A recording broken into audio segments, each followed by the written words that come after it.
It's Wednesday night, and that means it's time for the Lamar Thomas Show, featuring the greatest receiver in the history of college football. Just ask them, Lamar Thomas. I was born in Ocala, Florida. I moved to Gainesville to go to high school. Been recruited probably since the 9th grade, illegally, I might add, by the University of Florida. I still can remember Coach Solinger, Don Solinger, coming out to our practice one day. Here it is, this guy comes out in the University of Miami jacket, and I said, I can't believe that's Miami out here. And, you know, I wanted to go up and say, hey, I'm Lamar Thomas. And actually, I did walk up to him and I said, hey, Coach, I'm Lamar Thomas. And he said, I know. And that was the start of my relationship with the University of Miami. Another good block, and Toretto lays it out.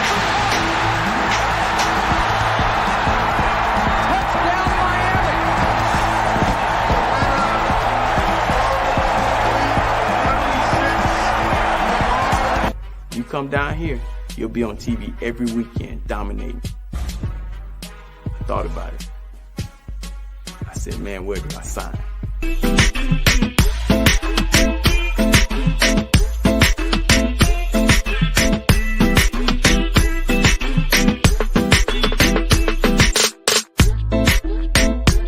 My mom, on Saturday mornings, I would wake up and she'd be holding my hand.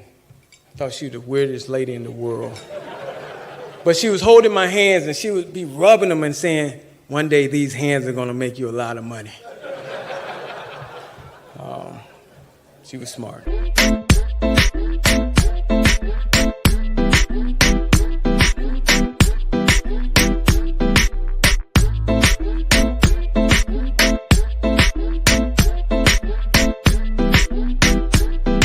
So now, here he is, the great one, along with co-host Gary Ferman of CaneSport.com, Lamar Thomas.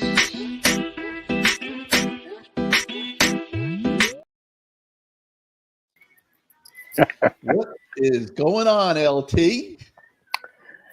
I am happy after a great win by the University of Miami. That's 18 straight home openers, Gary. 18 straight. Can you believe it? 18 straight. I'm happy.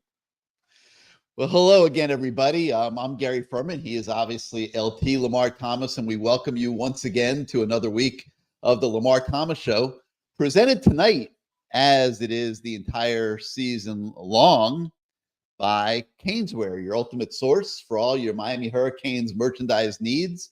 If you have not loaded up for this season, it is certainly not too late. Big home game at Hard Rock Stadium on Saturday against Ball State. You can go buy Caneswear before the game and get all your t-shirts and hats and all your Canes gear. They have tailgate gear for you guys, and then get yourself something to eat. I'm not going to give the sub shop next door a free commercial tonight, but it's a pretty good one.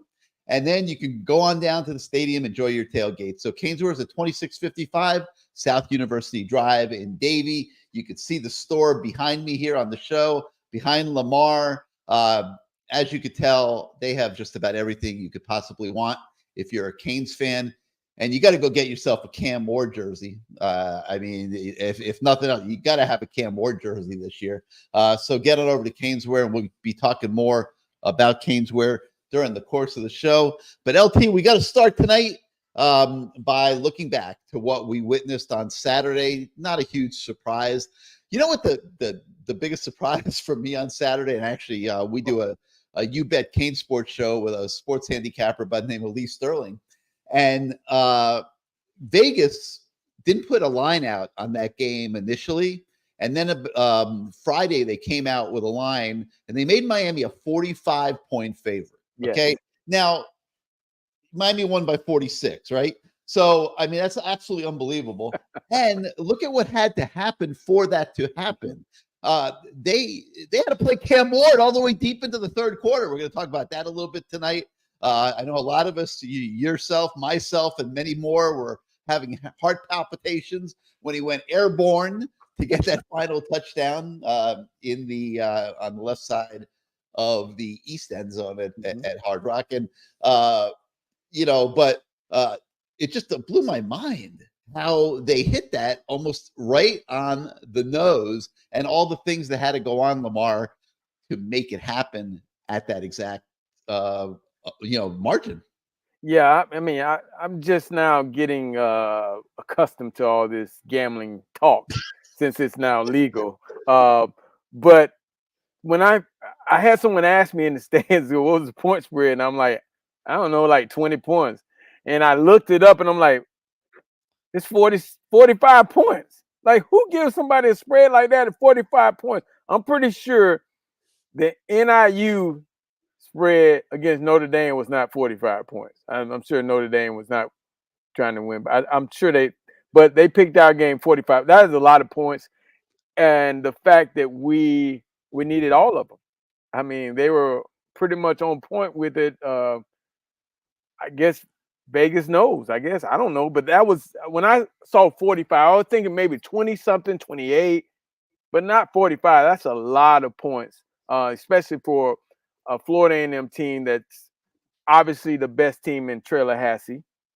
And a good 1AA, what they call it, FCS team now. They're going to have a good season. They're a good team, well coached. But 45 points, that is a lot. And the fact that we hit it, that says a lot. That I know some people are up there. Now I see why people were still in the stands. they had their bets. All right. Well, so many things and angles to this that we'll be talking about tonight. But I mean, I'm already looking at the chat, and we'll be going to the chat all night long. But 850 Kane is saying the nightmare is over, Gary and LT. The nightmare is over after 2 games. 850 Kane is sold. Miami's 2-0, and now playing Ball State this weekend. But the one thing we did learn this weekend is that there's some interesting weeks coming up ahead here. Like, South Florida goes to Alabama and plays them even for 3 quarters. Now, I know they got blown out in the 4th, and Alabama took their game to another level. They're a great team, and they exploded in the 4th quarter. But South Florida going to Bama and playing them even for 3 quarters got my attention. And then Cal goes to Auburn and beats them at Auburn. Now I'm like, whoa, these are 2 games coming up that I think everyone's already penciling in as victories. The Canes Nation has been told for so many months that this is an easy schedule this team's playing this year, and thinks that we're just writing in victories. But my question to you is, have you seen enough in these first 2 games? You've had a chance to watch them in depth. You've been to practices. Where do you think this team is right now, 2 games into the season? Well, I think, Gary, the schedule fits perfectly for Miami's season. As far as you get a chance to, I was talking to some of the coaches on the sideline before the game, and I was just kind of going over the fact that, this is a pretty good Florida A&M team. Then you play a maybe even a little better Ball State team, and then you play USF, who we saw 2 years in a row give Alabama a headache. Whether it was last year when they benched Melrose, and this year he was there the whole time. They gave him issues for 3 quarters. And then you have the Cal game.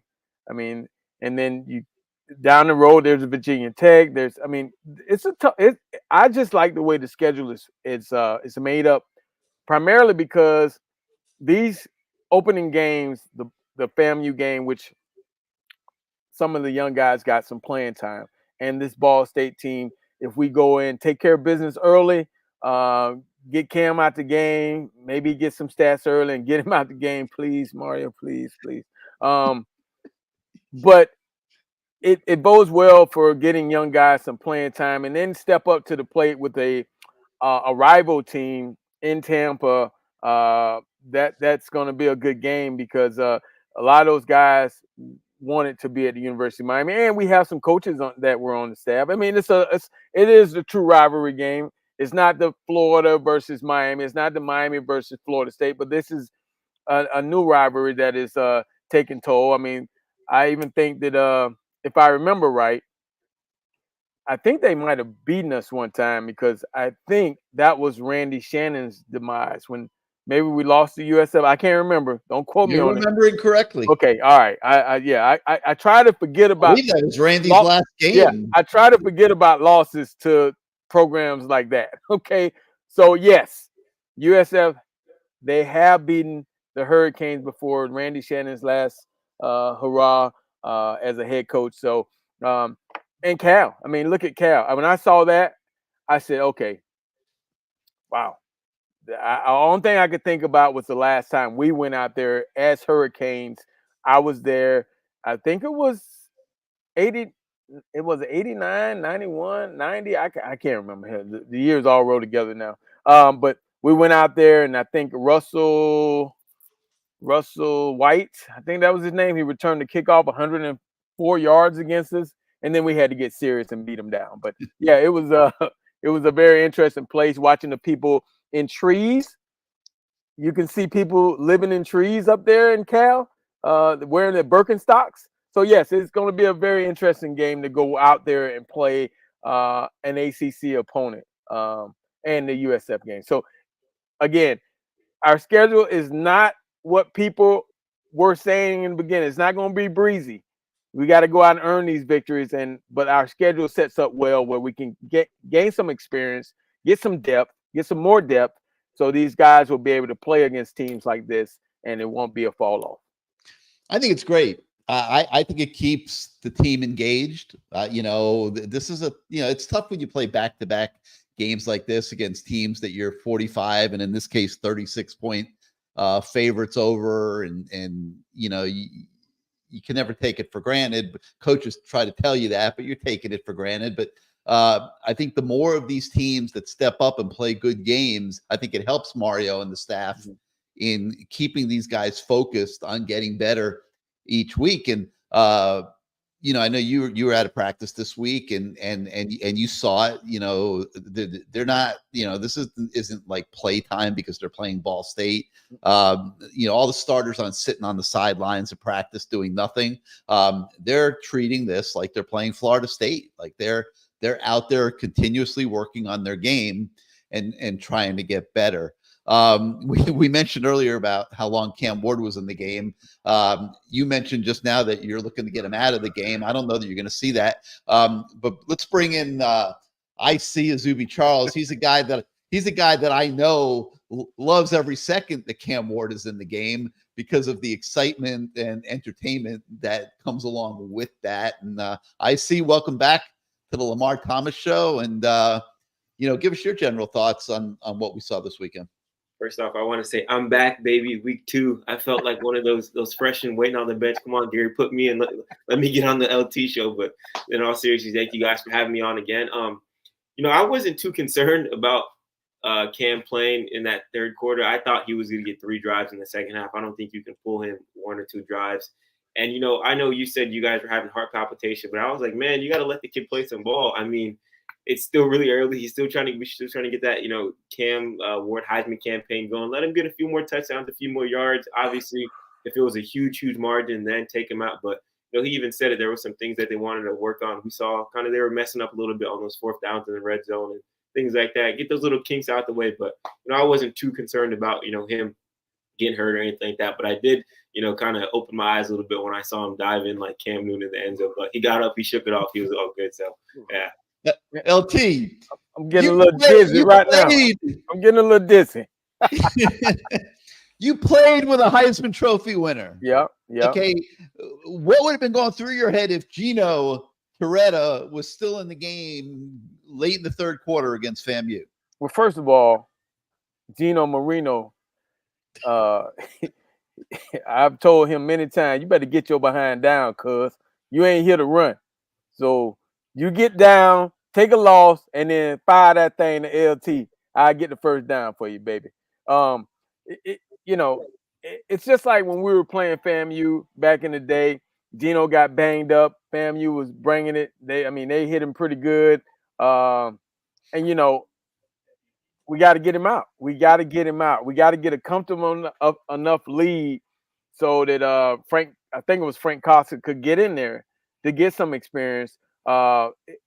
it just made me nervous because our season is kind of wrapped around this magical young man who by the way, today my son and I, my 2-year-old, we got a picture with him. It was good to. It was a great picture to have. I know my son, when he grows up, he's gonna be like, "Who the hell is that?" And hopefully, Cam will have some magical moments this year and go on to maybe be a Heisman Trophy candidate or win the Heisman Trophy. And I can say, "Look, you took a picture with the Heisman Trophy winner." Yay! But he was very nice. There we See if I go. can show the picture, get it to show up right. He's very nice. There we go. There it is. There we go. He was very nice. You know, I felt kind of weird introducing myself. Like, hi, I'm Lamar Thomas. I used to play here at one point. No, I'm not up in the rafters. But can you take a picture with me and my son, please? But he was very nice. I was watching him throw after practice with some of the receivers and just getting in some extra work. But that was yeah, we got to get him out. We got to get him out. I don't want him to play too long. I know I see you're young, but my heart can't take it because I know how important he is to our season. I would rather him get it early, get out, and I would like to see. Help me pronounce his name. Proffensberger. Okay. Yep. Maybe I call him PB. Okay, I would like to see PB get in the game a little bit, run around like, you know, it kind of looks like Flutie a little bit, run around like Flutie and make plays like Johnny Manziel, and you know, we good with that. But get out Cam. We can't afford to Cam when he got sacked. How about we gave up a sack early in the game. I was down on one knee. I had to say a quick prayer. Please, let him get up. So he's very important to us. He's very important. It's midway. It's middle of third quarter, mm-hmm. and you know Shannon Dawson sides up next to Mario, and you know Mario says to him, you know, how about one more? Oh. One more series. And Shannon, you could tell, Shannon was thinking like the way you're thinking, like maybe it's time to, but Mario said, yeah, let's go one more. And then they scored touchdowns on all three possessions of the third quarter, if my memory is correct. So I get it, but it's still kind of scary. Go ahead. So let's talk for a minute about why Mario might be making that decision. Okay. You got Cam Ward, who came here to showcase himself. Mm-hmm. Okay. Mm-hmm. Nobody's watching the FAMU game. Okay. All they're looking at is is the numbers, the score and the stat line. Mm-hmm. Okay. So Cam Ward doesn't want to come out of the game. So that's the first element, I think, that comes into play. Cam Ward knows. I mean, people are saying he's the number 1 or number 2 candidate right now at this point of the season for the Heisman Trophy. Mm-hmm. And Cam Ward knows what winning the Heisman Trophy would mean to him now and as he goes forward in life, and what it would mean for his case to the National Football League to give him a shot, which is the whole purpose that he's here. If he already had that wrapped up, he wouldn't be here. He would be in the NFL right now. That's why he's here. So we got that element first. Okay, now we have the new age of college football as well, mm-hmm. With the playoff coming at the end of the year. There's no guarantees you're going to win the ACC. You're trying like heck to do it. No guarantees you're going to get to the championship game, number one. Or if you do get there, that you're going to win it. And if you don't win it, style points are going to matter. And those people that are making those decisions, they're not watching the FAMU game either, Lamar. So Mario, I'm sure, is cognizant of all this. And he, as the head coach, is looking out for the complete body of work. And if it means playing his starting quarterback that he can't really afford to lose deep into the third quarter against FAMU, a team that actually sacked that quarterback, I think, earlier in the game, right? I think he's going to do it, and he'll do it again this weekend against Ball State. Well, let's just hope we go out and execute, and we put up those numbers early. You know, it's just he's so important to this team. I think as far as his leadership and the way he carries himself, and I can just see the way those guys follow him. You know, I just think he's so important to the team that you have to somehow, some way, figure out a way to Mario has to be happy with the stats, but he also has to be happy with the fact that he's not hurt. So, he's going to have to figure out what's a happy medium for him to get him out the game, to see enough to put in the other guy in the field, confident in the other guy, because, again, we can't, like last year when Emory was in there, that one game, Florida State, he really showed what he could do. I felt real good about him. I was looking forward to seeing him come back this year. But obviously they want to redshirt him, and but he's a hell of a player. And now we have PB Prophetsberger. I think that's how you pronounce it. Please, if I pronounce it wrong, that's why I give initials. PB. He was running around doing some things, but it's a different style of ball with him. He's a lot shorter. He has to get out the pocket. I saw some balls maybe even batted down in the FAMU game. So it's a different style of offense as far as moving him around the pocket. I think Cam can stand in the pocket if he wants to, but when he feels pressure, he does move and look to throw. But we got to get the other guys some reps, and those guys got to feel comfortable. He has to feel comfortable with receivers and his O-line for him to be successful too. I see Lamar's making a great point in that the styles of the quarterbacks on this team are distinctly different. I mean, we don't know who the true number 2 is. If Mario and Shannon Dawson, if something happened to Cam Ward and they had to make a decision on who is going to start a ball game, I'm not personally so sure that Emory Williams wouldn't get that call. But the styles of those 3 guys are different when you look at Reese and Cam and Emory Williams, who's the traditional drop back passer in the group. And it seems like you're right, Lamar. It's important to get these guys reps so that the team is used to playing with them if they ever have to in the heat of a battle. I mean, we saw what could happen. We're at Florida State last year, and we were in that ball game. I mean, that was a 7-point game with like 4 or 5 minutes left when Emory Williams goes down. I mean, you're thinking like you got 2 more chances to possess the football to score a touchdown and tie that game. So it can happen, and it can happen at the worst moments where you got to make a change at quarterback.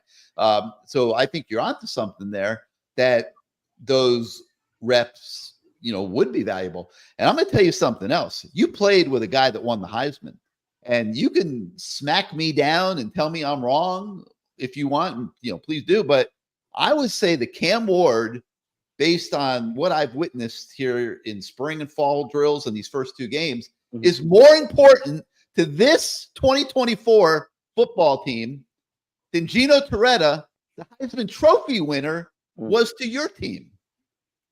Ooh. How about that? Process that one, LT. Hold on, man. Gino will still talk to you at the, You got me a little speechless right now, buddy.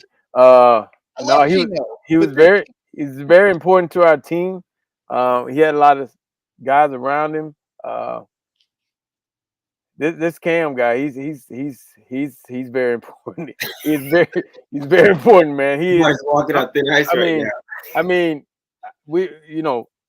granted, I didn't want to see Gino go down for sure. I promise you that. I did not want to see him go down. And we might have been okay, but I can't see this guy Cam. I'm telling you, nobody was crying saying, I can't believe we have Gino Torretta at quarterback. Nobody said that.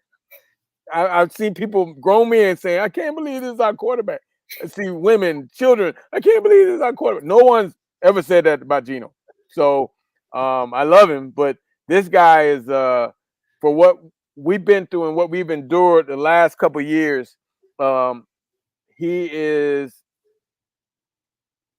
we haven't seen this here in a while. We haven't seen a guy in that much control and that valuable.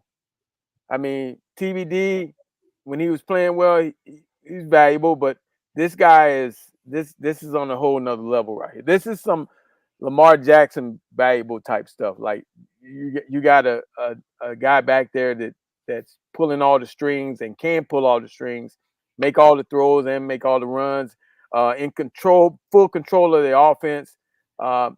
This is a coach's dream. a coach's dream to know you have a quarterback back there. Now you got to make sure the O-line keeps him upright and healthy so he can make it through this whole season.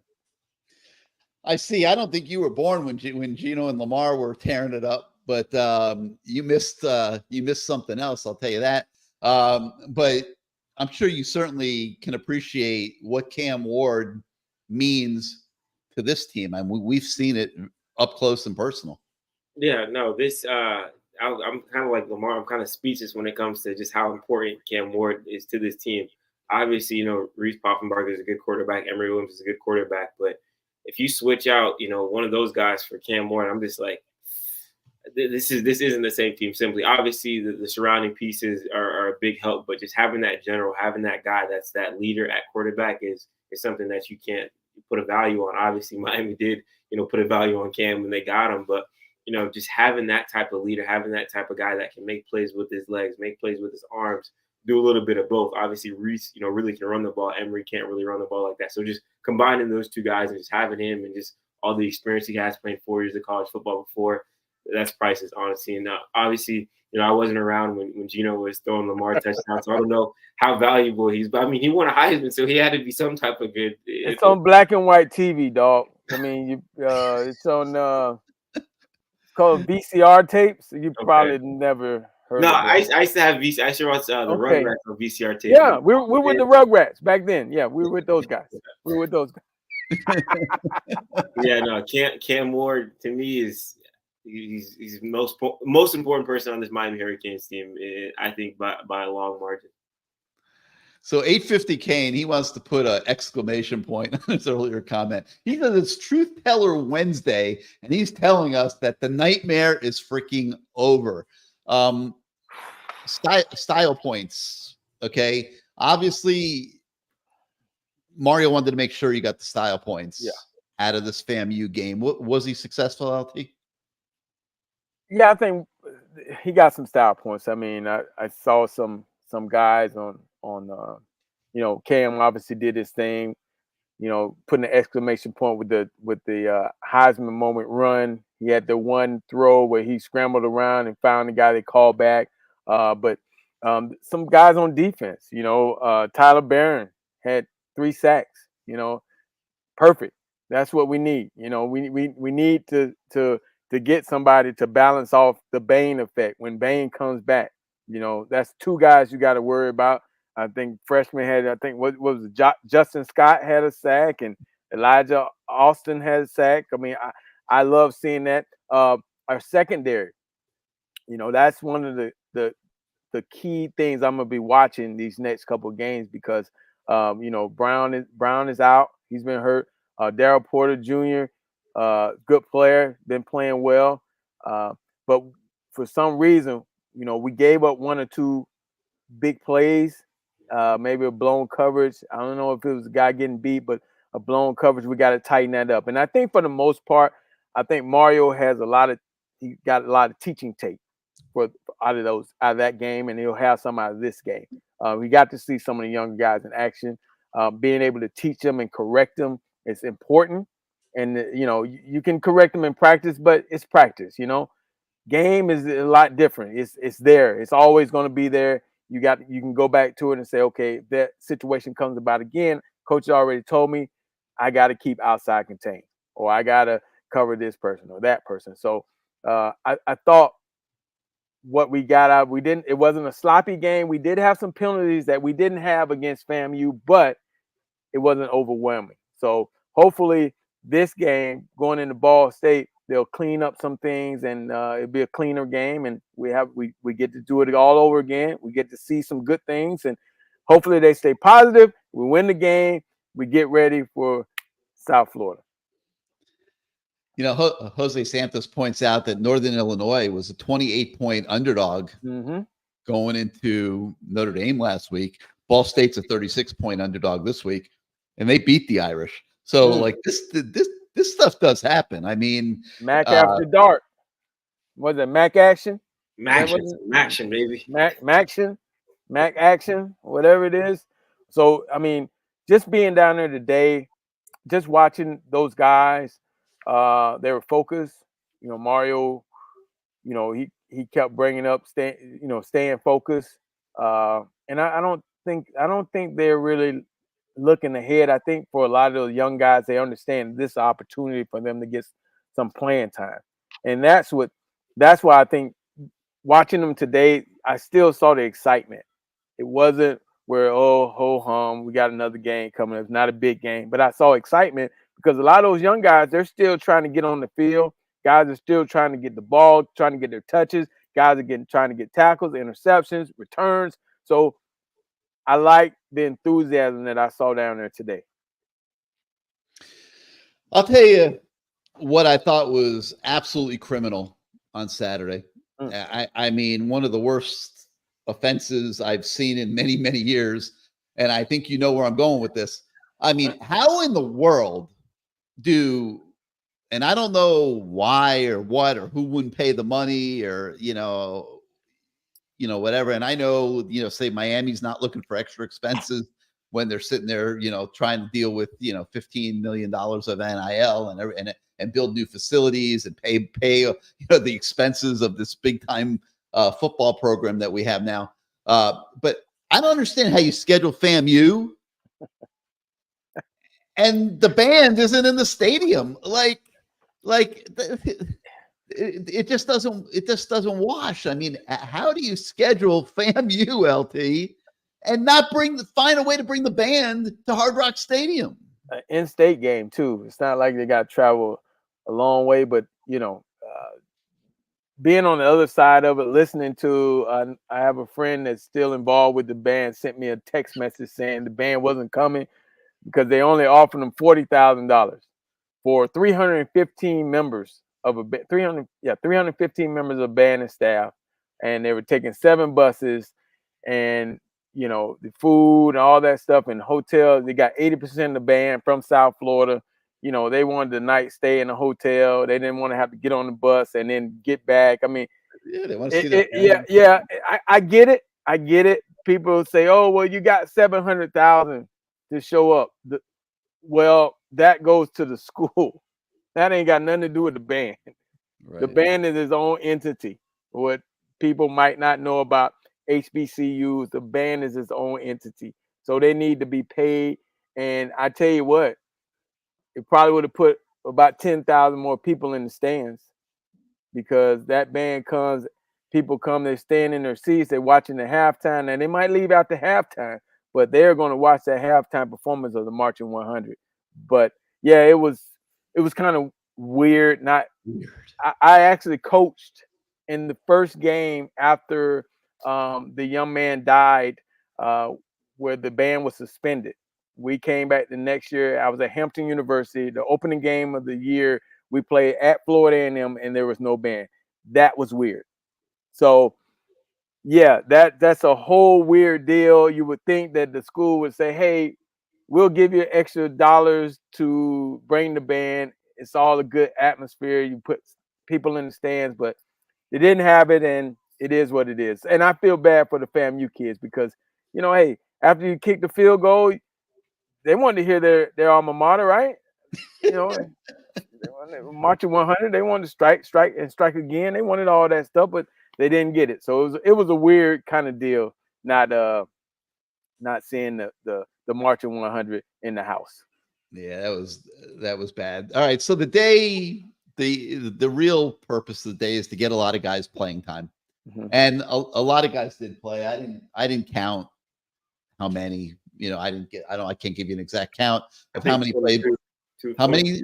22 true freshmen played, I'm pretty sure. 22 true freshmen, probably 60 guys on the team, I would guess, something along those lines. Got out there the other day, and really, if you think about it, there's this is one of a handful of games this year where they figure to be able to do that, just empty the bench to that degree. Izubee, I'll start with you. Did you feel like, in terms of roster development and getting guys out there and seeing where they are, that Miami got enough out of this game? Yeah, I think so. I mean, even in the first half, at some point, you saw some freshmen in, like, on the defensive line, Cole McConaughey, Armando Blunt, Justin Scott. You saw Zaquan Patterson flying up and down the sidelines on special teams, hitting guys, talking, his crap afterwards too. Got some reps in the second half, and Coach Guidry kind of made that the point during the press conference on Monday. He said, hey, we want to get him in meaningful reps. We want him to be, next to Mish Powell so he can kind of learn what he's doing, making out those calls. And then in the fourth quarter, you see Cam Pruitt come up with an interception. You see Abram Murray, the kicker, he kicks an extra point and a field goal. You see Darius Hayes get an interception. Jordan Lyle get a touchdown on his birthday. So I think the young guys got, their fair share of time, and they use that time wisely, making a few big plays. And then at the end of the game, most of that defense was freshmen. I counted 4 defensive linemen, 2 linebackers, and I think 2 cornerbacks are all true freshmen. So that 2024 class definitely, got their fair share of time, and I think they did, what they needed to do to earn some time in the future when, situations may arise. How about you, Lamar? What do you think of the young talent? I liked him. I mean, obviously, the great thing is they were going up against guys that FAMU had 51 D1 transfers. So they were going up against guys that had played before D1. This isn't small college football. So, they got some experience. They went out there. It didn't look too bad. Some things they have to shore up, but it was good to see some of those young kids in there doing their thing. I like the depth in the backfield. It's a lot of guys back there, a lot of good running backs, and it kind of reminds me of the day, not saying they are those guys, but when they had Clinton Portis and all those guys in that room at the same time, this is a great running back room, and it's a great as a running back coach, you gotta love your room because you got all kind of different guys. You got power, speed, you got everything you want in that room with the additions of all the transfers and the freshmen that can run real fast. And I mean, that seems like a very fun position to coach, even though only 1 or 2 of them out there at the same time. That's where the problem comes in. And I talked to you about this earlier, Gary. What Mario and that staff are doing, not only they're coaching those guys, but I see them talking to a lot of the younger guys, and they're pumping them up. They're keeping them in excited. They're keeping them interested. Because here it is. You got guys that are transferred in. Some are freshmen. Some are even transfer portal guys. They need love. They want to have love. They might be 3rd or 14 now because you got depth, but at the same time, they got so many people on the staff, and it's good to see they're talking to these guys. They got their arms around them. That way, no one's sitting over there sulking, and that's the difference in today's games, because you have all these kids that are transferring that are, a lot of them are I guys, right? They transfer for a reason. They're not getting playing time. They say the coach don't like them, or whatever the reason is. But they're I guys, and so you got to be able to, even though you're winning ball games, it might be glossed over to the public, but behind closed doors, you got to make sure you're keeping these guys that came in there happy and talking to them, and not just throwing them on the back burner, because it's a long season, and 2, you want to make sure that there's no locker room lawyers, that the guys that he's like, oh, I'm not happy, and he's saying it every day, and then the guy that's sitting next to him that's been happy the whole time, he has that one bad day, and now he's not happy. That's 2 guys not happy, and it spreads like a cancer, and you don't want that. And I like what I see it in Mario's staff and the staff that he's built. They're really harping on that with guys to keep guys into it, because they don't want to see this thing implode from the inside out. A couple of things jumped out at me. Ruben Bain's on the injured list. He's not playing. Mm-hmm. And he's out there in pregame warmups, and he's working with Cole McConaughey, the true freshman defensive end that looks like he's going to have a really nice career at Miami. Kid has a lot of, great motor, a lot of desire, and is just a really good football player. And I think we're going to see a lot of him the next few years.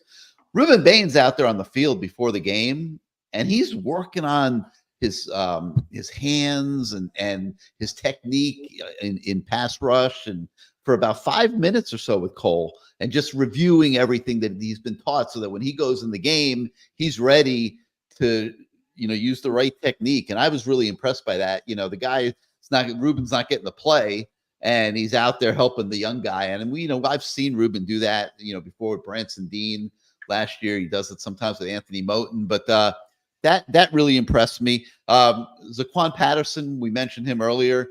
he had a couple plays out there where you just said, wow. And like, he's not ready to be a full-time safety yet. Maybe he'll get there this season. Maybe he won't.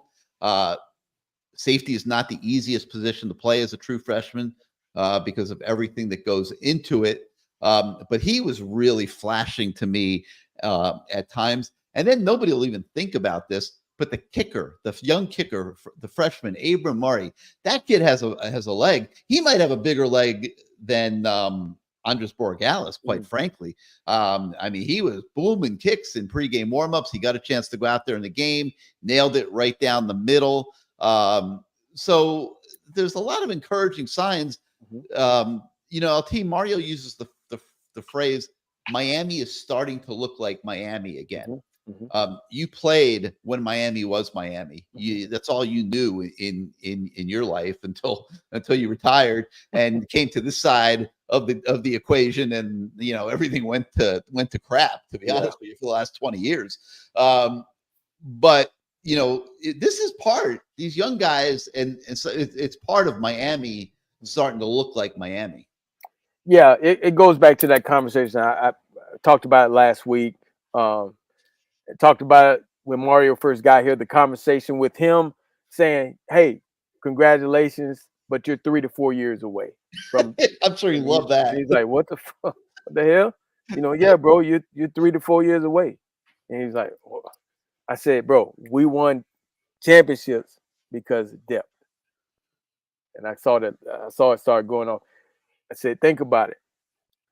It was the 3s and 4s that won us championships because they were sometimes better than the 1s and 2s. And the 3s, when the 1s and 2s went out, the 3s and 4s went in, and you didn't want them in there too long because you might not get your position back. Depth. And on top of that, guys can't hold the coaches hostage by saying, hey, you got to play me. Well, no, we don't. We got Kevin Williams and Horace Copeland behind you. You want them to get on the field? No, I better do everything right. So that's where we are right now. He's building this program, and he's doing it the smart way. He's building depth. Obviously, when we talked about this 3 years ago, I said the problem is going to be it's hard to build depth when you're trying to develop that 3rd, 4th, and 5th guy, and another team says, hey, we'll give you $50,000 to come over here and be our starter. That's where it's hard to develop, but he's doing it. Like I said, they're doing a great job of keeping guys into it. You got to show everybody love. You got to get them all playing time, and this is a perfect time to get those guys the playing time which they need. Because, like I said, if our hopes are to go 15, 16 games deep, you're going to need all those guys at some point to be able to deliver and not be not putting a guy in and saying, oh, damn, he can't do that. But putting him in going, okay, he's in there. Woo-wee! We might not see that starter again this year. I gotta want to add on to what LT was saying, because I think Shannon Dawson kind of gave us a little glimpse of that on Monday when he was talking about Emory Williams, because obviously they're trying to redshirt him, and he's like, hey, we're being honest with these guys. We're telling them, hey, you're going to redshirt this year, you're going to learn this year, you're going to take this year to better yourself. And I think that's a huge thing that you don't really get to see, or you don't see in college football, coaches being straight up, being honest with these kids, not sugarcoating. And I think another thing too is getting the right kids that won't take that negative, like, oh man, I'm not going to play this year, man. I'm hitting the portal as soon as it opens in December or whatever it is. And I think, like you mentioned, stacking pieces, stacking, depth. Mark Fletcher talked about it too. I asked him when he had his press conference, I said, hey, that competition in the running back group, you got guys, trying to take your spot. He said, hey, it's healthy competition. We push each other, but at the end of the day, we want to beat each other. But at the end of the day, we all have the same purpose to win. So I think they're doing a great job. I just wanted to add on to what you're saying, is just stacking guys in multiple positions that, create the thing, like he likes to say, iron sharpen iron. And I think they're doing a great job of that with this team. Yeah, they really are. All right, we got a guy that's getting ready to come on the show in a few minutes that loves to talk a lot, Lamar. Jeez. So we won't give away who he is, but I'm going to take a moment now while we can, because we won't be able to get a word in a couple minutes. And let's talk a little bit about Caneswear. You're in the store right now. You can see the store behind me as well. And Caneswear really has become the top destination for the Hurricane fan to go gear up. And they got everything in that store. You could just see it from the pictures. It's the largest selection of Miami Hurricanes gear in town. We're talking about t-shirts, jerseys, polos, hats, hoodies, flags, decals, magnets, tailgate stuff, golf balls, even though LT, you need a lot of those golf balls. I know I've heard about you on the golf course, but it doesn't matter. Like men, women, kids, they'll even like dress up your pet. Okay, if you go into Caneswear, like they have everything for everybody and everything, and they even have gear. You know, a lot of you guys aren't just fans of the Hurricanes. You like the Panthers, you like the Dolphins. You know, like I see here, he loves going down to the Heat games. Like they'll load you up with gear on other teams too. I mean, you know, if you look over my left shoulder there, you can see a Dolphin flag up there on the wall right next to the Hurricane flag. You know, so they will take care of you no matter what team you want to cheer for at Caneswear, where it's more than a store. It is an absolute experience to go there and shop. And in this location, there we go. There's a thief hat. There we go. And in their location at 2655 South University Drive in Davie, they literally have it all. So get on over there on your way to Hard Rock Stadium on Saturday for the Ball State game. Load yourself up. Get yourself your Cam Ward jersey. Get yourself some T-shirts. Buy your wife or girlfriend something, you know, to be a good boyfriend or husband. Make sure your kids are hooked up too. Lamar takes his kids in that store. Ooh. I mean, they tear that place up. Let me tell you something. You have never seen anything like the Lamar Thomas family go on the Caneswear. Trust me on that. So visit the store, 2655 South University Drive in Davie, or go to Caneswear.com, where you could shop their entire store 365 days a year, 24 hours a day. Caneswear.com will hook you up. So Caneswear and Caneswear.com, make sure you check them out here in the very near future. Now, I mentioned that we have a guest coming on tonight. He's a talker now. I see if you want to go get, you know, dessert, some ice cream or something, now is the time, because this guy, I'm telling you, like, I mean, I don't want to offend him. I've known him for a very long time. I watched, you know, what a great player he was on the football field. I mean, I've heard him referred to as the mouth of the South. I've heard people try to put all kinds of different labels on him. For 20 years, when the Miami Hurricanes were terrible, he would come on our shows and he would tell us that Miami was winning the national championship that year. Well, now he has something to truly brag about.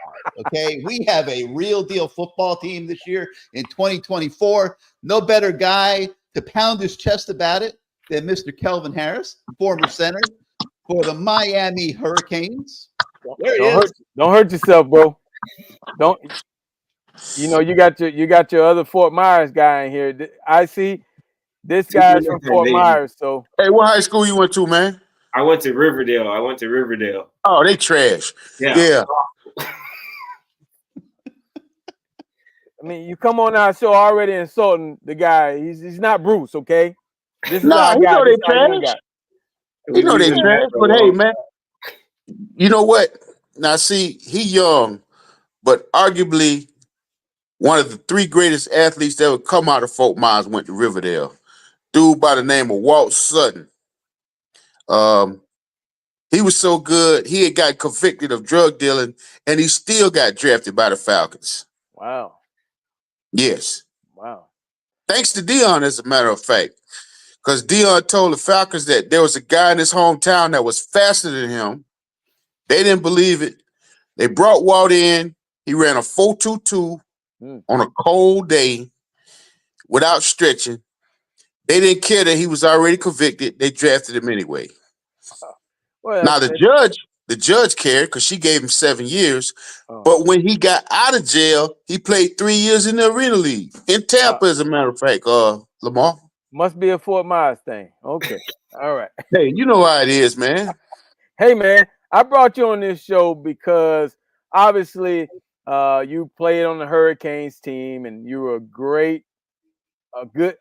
pretty good center who moved from, I just hate to say that, but you moved from linebacker to center, and you actually helped us out. You won 3 national championships, and you played a lot of ball after that. We appreciate having you on the show. But I really wanted you on the show because I know you're the guy that, like Gary said, no matter what our outlook on the season was, you said we were going 11-1, 12-0. We're going to do this. We're going to do that. And I'm like, Kevin, what are you watching? I don't know what you – man, we ain't that bad. We're not that bad. So now we have a team with a quarterback. So we're going to let you talk about your outlook on the team since you've been throwing stuff at the wall and seeing if it'll stick. So go ahead. Well, first of all, when I used to say that, when I've said that every year, I look at our roster, I look at our opponent's roster, and the reality is most of the time we got better talent than the other team. Now, of course, there's underlying factors that the staff ain't telling everybody that you find out later. Because like when Hurley was there, I'd be like, man, what happened? Oh, yeah, such and such had this going on. Well, they, of course, ain't telling nobody that such and such was a fool. Just like last year, turns out that we had a quarterback that read coverages like Ray Charles. Oh. Nobody really knew. I mean, we kind of saw it, but until ESPN came and did a deal where he basically said, I don't want to read no coverages, let the coach do it. We didn't know he was a blithering idiot. But this year, after we left, Lamar, you was down there spring practice. After we left spring practice, we was like, wait a minute. We actually really do have something. And then let me tell you something, Gary. The Thursday before the game against Florida, Lamar hit me up and said, hey, man, we good. I just left practice. So when Lamar said that, I was like, wow, we really are good. Because, hey, man, he's not giving out any credit. I mean, oh, by the way, I see y'all got a DEI hire in there. Y'all got rid of the old, decrepit white guy and brought in the young, diverse black dude. Oh, good job, God. Gary. This guy, man. Why did we put him on the show? So Kelvin, as I have to call you on air, that's not what I usually call you. Pretty vulgar, but we won't say those type of words. So Kelvin, what have you seen this year that you've really liked, and what have you seen that you want us to improve upon? Well, I'll go back to when Mario got the job. I remember a conversation I had with him. As I perused through all the cursing and name calling of Manny Diaz during the conversation, what I got for him was we need to improve on the lines. And that was his major goal, to go make us an SEC type offensive defensive line. And over the course of the last 3 years, he's managed to do that. Now, I think the one thing that we didn't see coming was Tyler Van Dyke had some deficiencies that I think Rhett Lashley's offense hid. Yes. And when he brought Dawson in and they asked him to do more than, he was required to, he got exposed because that Georgia Tech game, that just was painful. And then, North Carolina State was painful. Hell, all of them were painful. All of the losses were painful that he was involved in. But we have a quarterback. I guess really, let's keep it 100. We have arguably the best quarterback we've had talent-wise since Craig Erickson. I agree. I agree. Hey, Kelvin, we were talking earlier in the show that we might as well go to get your opinion on this as well as everything else, quite frankly. But we were talking earlier. He's in the game late in the third quarter. Lamar's having heart palpitations up there. In the suite, you know, and I know I was like, whoa, and I know Ice-T was, because he was sitting next to me. He was like, oh my God. When he made that dive, and I told him that yesterday because I was at practice on campus. I said, hey man, yo, don't be doing that. I mean, but you know, he said something to me that was funny. He said, man, I've been doing this. I said, no, I know, because I was watching you. Because, you know, we got to talking. Because a lot of people, it was a surprise. But when he came to us, I was like, oh, we got something. Because, you know, Saturdays, late night, you turn on ESPN and they got the, you know, the Pac-12 game. And he's playing at Washington State. So they obviously ain't playing prime time. So they playing the 9 o'clock game, which is like, or the 10 o'clock. Yeah. And he is running around like his linemen hate him because nobody's blocked anybody. He must be sleeping. I told him yesterday, I said, you must have been sleeping with your linemen's girlfriends, because that's how they block, like they hated you. And he was running around making plays, throwing dimes. And I mean, after I saw him in the spring, I was like, whoa, we got something. And I told all my friends, I told my Florida fans, my Florida State partners, I said, I'm going to be unbearable this year. I said, y'all going to block me. I'm going to be unbearable. You're really like that in real life, though, regardless. Yeah, but it's extra now. Like Corey Simon from FSU, I had to take it last year, you know, when we lost, and then that Georgia Tech game. And I told him in May, I said, dog, just answer your phone after the game. Answer your phone. So after they lost, I ain't heard from him since. So where do you weigh in on this? Okay, you know, obviously there's a reason he's still in the game. The style points, the Heisman race, beating the spread, the 45-point spread. I mean, all those things are probably factors. But people, like a lot of people, are scared to death. Like if he gets hurt, Kelvin, where's this season going? So Christopher Wright here is okay with him at being out there. He says scared football ain't football. Okay. Do you agree with that? I was a little nervous, not because of how late it was in the game. I was nervous because you have some loser second string dude from FAMU who from South Florida playing in front of his family for the first time, and he trying to make a play, and he's terrible. And one of our linemen, Big 70, Bell, just runs him into the ground, and he messes around and falls into old boy's knee. And now everybody got pistols to their head, about to shoot themselves and that's what I was concerned about. I wasn't concerned about, I mean, I figured our offensive line could protect him. I was just nervous about some accident. Matter of fact, I'll tell you a story, quick story. Jason Medlock, former teammate of mine in the Canadian League, his son was committed to us, ended up going to Utah, and is now at SMU. He tells me this story. We were teammates in the Canadian League when they had America teams. We're in Vegas together. So after Vegas disbanded, he ended up going to Calgary. So he's playing in Calgary, and in the preseason, the lineman that usually plays on the first team, both of them were out. So they put this slapdick third teamer guy in. He's rushing the quarterback. This guy gets Peter rolled into his leg. He never plays another game. That guy was Dwayne Johnson. And he tells me that story, and we laugh about it. And he said Dewey was apologizing for about 3 straight days. I'm sorry. And then, you know, eventually they came in and got Dewey playbook, which led him on to that $7 or whatever, $25, whatever story he tells.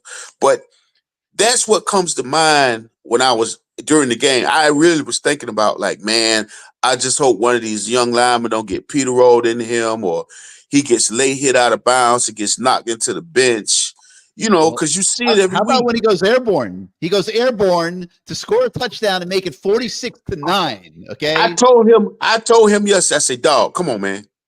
We don't need that. We stop that. I mean, hey, man, he got a whole region of the country, on his back. You can't be taking risks like that. We need to just get him in bubble wrap until Saturday. Hey, Kev, let me ask you this: the team that's coming up, Ball State. And by the way, I noticed that you are drinking Mario Cristobal Kool-Aid. You have indulged in it. With the team that we got coming up, Ball State, you had a chance to talk to their beat writer, and what they got going on over there. I was a vague conversation. We're gonna do the taping tomorrow morning, but they're realistic. He's just hoping they can make the point spread. He says, I guess they're kind of looking at it like how I was looking at it, but the opposite way. They're just hoping that nobody gets hurt. I mean, and he was making the comment, the brief time we talked about Cam Ward. It's like, God, he could win the Heisman. And I was like, yeah. I mean, right now, I would say Cam Ward, Carson Beck, Quinn Ewers are the three favorites for the Heisman as of right now. Am I missing anybody? Deion's gonna be very upset with you. I would say the old boy from Ole Miss, because they like to run up the score. Oh yeah, Jackson Dart. Yeah. Well, hey, the one thing about Deion's situation, and I sent a message to Baby J today and D. Lou. I said, y'all better move that pocket, because if y'all don't move that pocket, because that right guard is point shaving. I mean, man, he is terrible. I mean, and you're actually saying this to the coordinator and the D-line coach? Yes, they agree. Wow. I mean, come on, man. D. Lou went to UM, and Baby J, I'm the reason why he coaching. So, we keep it at 100. I guess you do keep it 100. Sometimes you keep it 105, 110, 120. That's the Fort Myers in it, man. You got to. Hey, Hey, but you was at the practice today, right? Yes. I'm talking about Lamar. Oh, you went to practice too? Yes, I went to practice. Well, this kind of to Lamar, like, I know I saw the picture with you and your son, but yesterday when I was walking around that campus, man, I thought I was like in Rio somewhere. I was like, what the hell is this? Here we go. They were bulldozing my dorm a couple months ago. I couldn't believe what I was watching. I'm like, that was legendary years that I put in. Hey, Gary, get this. Mahoney has a chef that cooks for them. Mahoney. I mean, what school is this? So you walked around campus all day yesterday? No, I had to go pick up my sponsorship check from UM. Okay. And the lady that I was talking to, her husband is the chef in Mahoney. And I was like, what you mean they got he does, he said, you could go over there and get omelets right now, 7 days a week, made the order. I'm like, in Mahoney? Like, what? I mean, the school we went to does not exist anymore. That is like a different deal. That's some old Buck Rogers type stuff going on over there. I'm surprised they ain't taking spaceships to class. I mean, that is just wow. You're that impressed with the campus? Oh my God, man. The area around the lake is unbelievable. Wow. Hey, let me tell you something. And you've been over there, Lamar. The most impressive part is right over there in front of the Rathskeller. All them things that be sitting out there in them 2 pieces with their biology books and their economics books. It's like they went straight to Central Casting to get every woman. There are no big girls on that campus. I mean, man, that is impressive.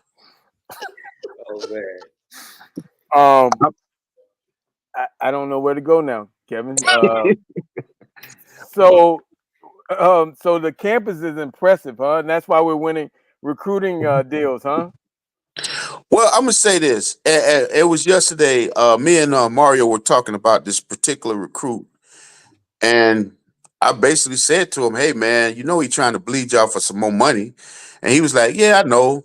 I said, and he looked at me and he says, "Kelvin, look at all this.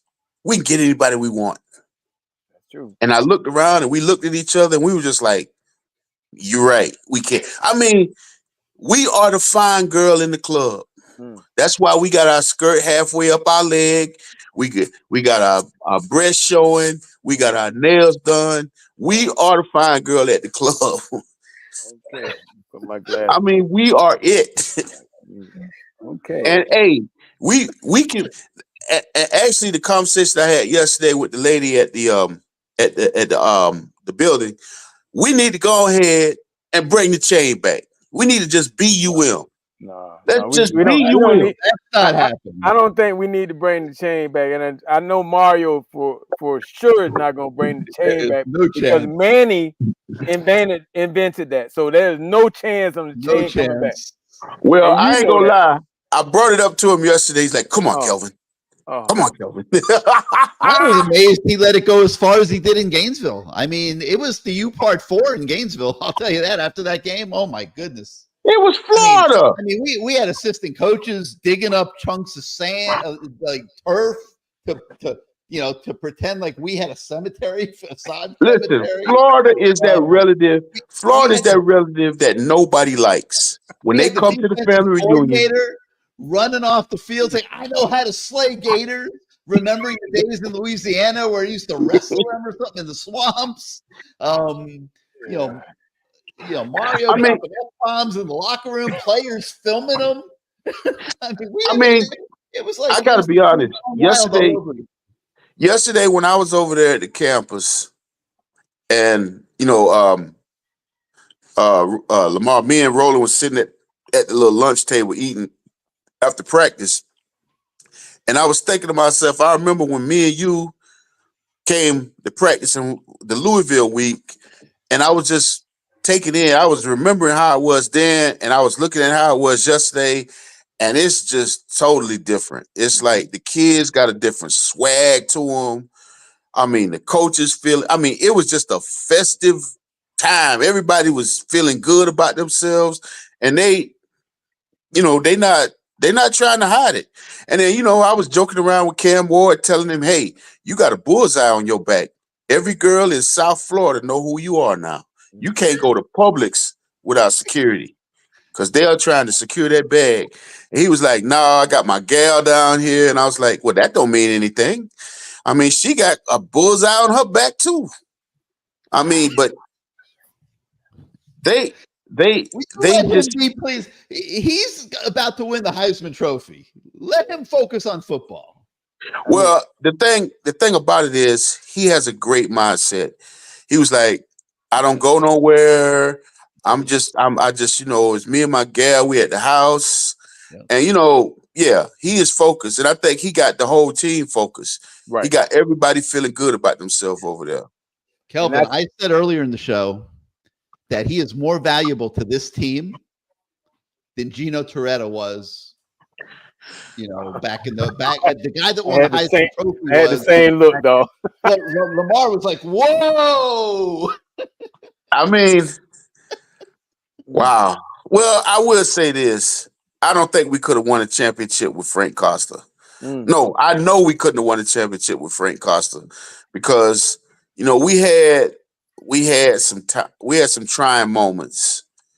And, Florida State, I mean, come on, you was in the huddle when Gino basically told Horace, if you drop that pass, you got to walk back to, Gainesville. I mean, Coral Gables. I mean, Gino, I think from a physical standpoint, wasn't the most physically talented. He wasn't even in the same ballpark talent-wise as Craig. But, he was a smart guy. He made mostly good decisions. And he got the ball to his playmakers. Plus you had Lamar, doing his laundry, making sure his homework was done. I mean, washing his dishes. So, but is Cam Ward more talented than any quarterback we've had in the 2000s? Yes. Yes, he is. More talented than Dorsey. I think from a physical standpoint, physical talent, I think the only one that probably had physical talent like him was Kyle Wright. Mm. But Kyle Wright was softer than baby poop mentally. Kyle Rome. Yeah. How about the leadership factor, Kelvin? That is, wow. Yeah. Like the story Michael Irvin tells about the one kid that was catching passes with Lamar Jackson.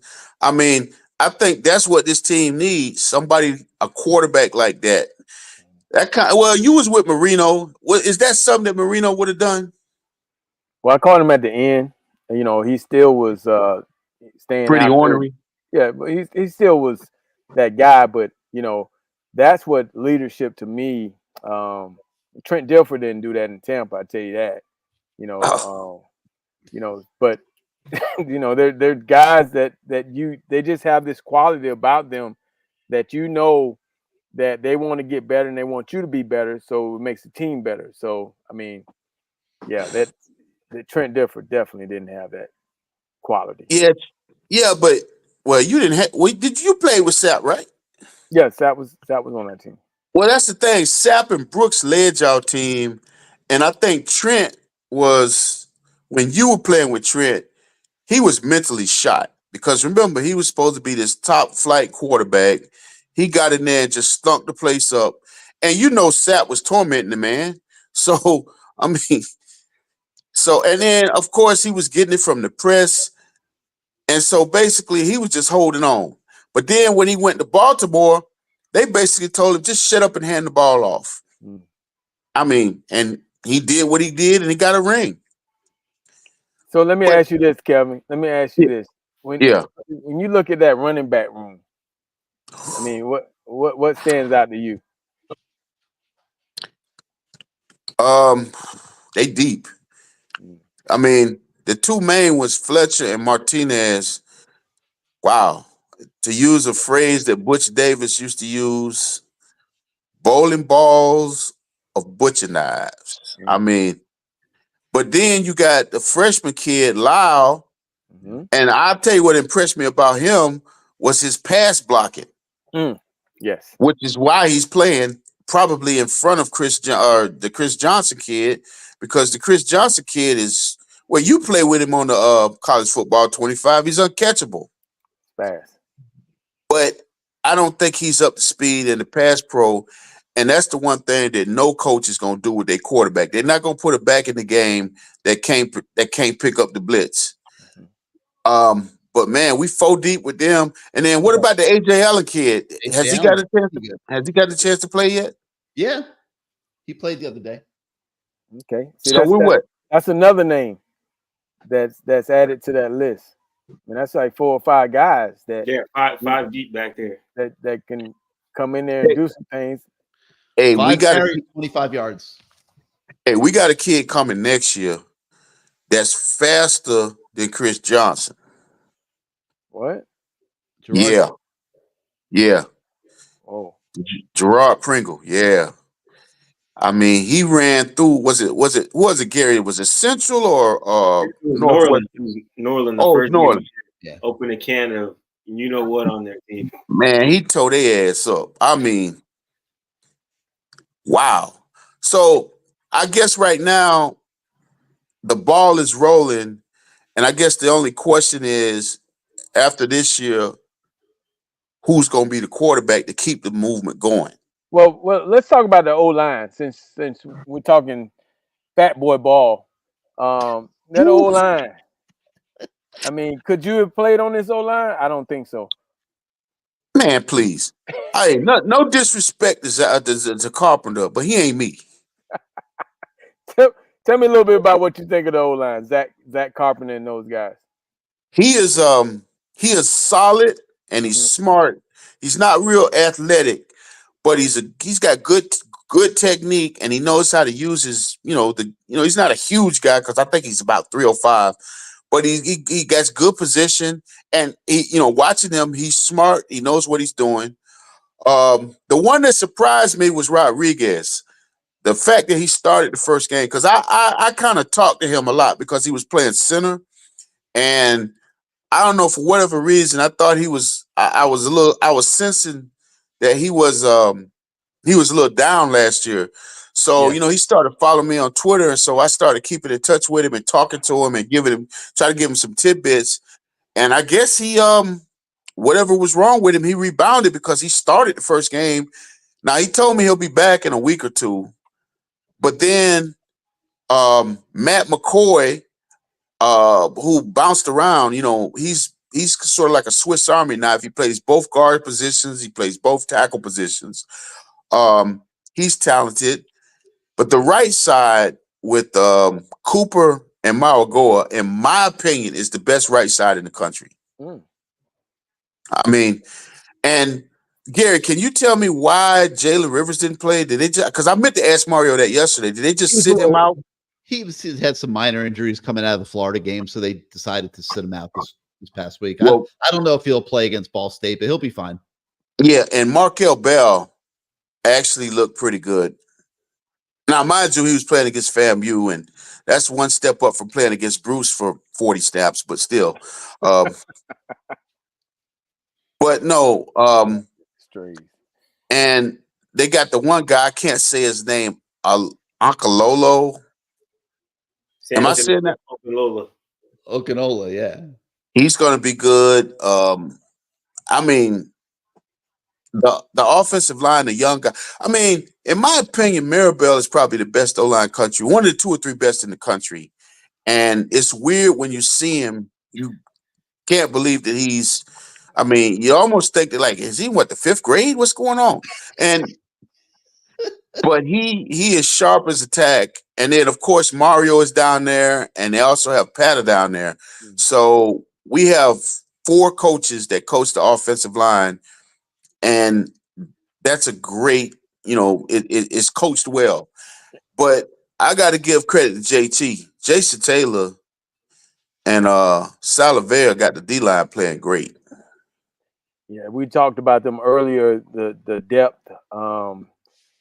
I mean, they got about 10 guys that can rotate in there, right? I mean, they got about 10. I mean, they got. I tell you, the one guy that's really coming on, and it's going to be interesting in the future, is Justin Scott. He looked real good. He's looked real good the first couple of weeks. He got his first sack last week.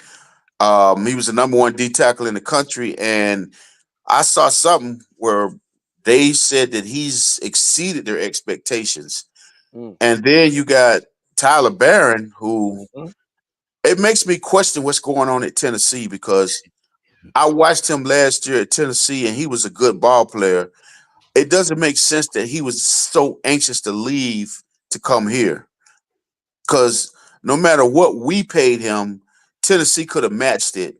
And he was, they have the number 1 defensive end, I think, in the draft, in James Pierce, but he played the run and he pass rushed. And I think him coming here, he's going to put himself in first-round consideration. He's grown up a lot here, just in the few months he's been here. I think he might have had some maturity issues at Tennessee, some other things going on. I heard there was some attitude issues. But I'm going to say this. Guys come here, and I was just sitting at the table. I was sitting at the table with Roland, and we was eating, and I was just taking it in. You could just everybody was happy. So, yeah, I mean, you hear that from coaches all the time, but then let's just be honest. You left Knoxville, Tennessee to come live in South Florida. I mean, and be part of this. I mean, how much recruitment did Mario really have to do? We're going to give you some money to move to Miami. A lot. Both those D linemen, they made them work to win those recruitments. Tyler Barron and Simeon Barrow. Yeah. Well, actually, Missouri tried to steal Barrow. Correct. Yep. After he was already here. Yeah. And then he came to his senses. Yeah. No, I wanted to ask you, you're talking about kind of the vibe and how everyone seems happy. Obviously, you won national championships. LT won national championships too. Is it comparable to when you guys were playing? I know it's completely different areas, but can you pick up some things? It's similar, but it's different because let's just keep it 100. We were some savages. I mean, and yesterday I was at Mario's office and I was talking about something. Oh, I was talking about Amsterdam. I was like, hey, I can still got the pictures. He's like, shh, because he had some parents in there and Kelvin Harris, you're a great guest. We just don't know where you go sometimes. So I feel like I felt on Saturday when the quarterback was running. I was holding my breath. But it's like me broadcasting the FIU game again. You got to just hold your breath. You just never know where it's going. I don't know if I could go that far, but actually, you know what? I really wanted to see you go down on the field and mix it up. We weren't doing. Well, let's not go back to that, okay? Let's not go back to that. But Kelvin, let me ask you this. Yeah. In that secondary, what are your concerns? What, if any, concerns other than the depth at quarterback? Who's behind number one, and maybe the secondary. What could your concerns be? Probably, I guess, depth at safety, because the Frederick kid is balling. Yes. And I saw Selwyn at the game, and I asked him. I said, "What's up with his son? Is it Samari? Is that how you say his name?" Samari. Yeah. So we got the young guy on the show for. That's what we have him on the show. I see he's on the show for. Go ahead. Hey, great upgrade, Gary. Great upgrade. I mean, you got a guy that doesn't need a diaper and can remember his name. Great upgrade. So Selwyn tells me that he has a minor tweak, and I guess that he falls in the same category as Jalen Rivers. So it's obvious that the staff has looked at the schedule and decided after the Florida game, let's hold a couple guys out and let them heal. But also, you able to get Frederick and Ryan Mack some reps. And then they just moved Robbie Washington to corner. So he's going to get a chance to get some reps. So when we get to the meat and potatoes at the end of the season, they should have the defensive back situation sold up, because they said they're going to give Zaquan Patterson even more reps. I guess safety's a little thin too, because it's just Powell, Jaden Harris, and maybe Zaquan Patterson. In the Guidry system, the safeties have a lot of responsibilities. I mean, they feel comfortable with Zaquan out there, maybe 15 reps a game right now. But they're trying to build him up to where he gets a lot more reps. The other day? Wow. Say what? He had a couple plays the other day that were incredible. Like, he really looked good. So yeah, they're going to want to increase it. There's no doubt. Yeah. Well, the Frederick kid though. Yeah. Hey, I was pleasantly surprised with the secondary. I thought the number 3 on the Wilson, the third kid from Florida, yeah, a big day, but he only had one catch, and part of that he only had one catch. Yeah, and I think that was on the sideline, a comeback, and that was so Darryl Porter Jr. followed him around the whole day. Darryl Porter, I don't understand why Darryl Porter Jr. don't get more respect. Yeah, because I thought he played good last year. I mean, Wilson actually had 7 catches, but for 50 yards. So they must have been throwing him a lot of bubble screens. A lot of bubble screens and stuff. Yeah, we don't. I didn't remember catch passes, the jet sweeps, and those kind of catches. Yeah. Oh, you know what? Yeah, that's what it is. Right. Yeah, because that's why we have you here. Good point. The Jets. Hey, the other guy wouldn't have been able to catch that. Yeah. Just so you know, when all the jet sweeps were going on, I was messing with people in the stands, so I didn't even see them. But I did see. I did count as catches. That's my bad. I did see Porter Jr. following him around all day, and I saw the one catch on the sideline that he had like a comeback or something, like out or something like that, and it was on a scramble. So, I mean, that makes me feel good about secondary because I thought that kid was gonna have a good day against us. I was hoping but he did. But you know what? I don't think, to be honest with you, they didn't force him down our throat like they were supposed to. Like he should have been getting. They should have basically been saying, "We're gonna make y'all double team him."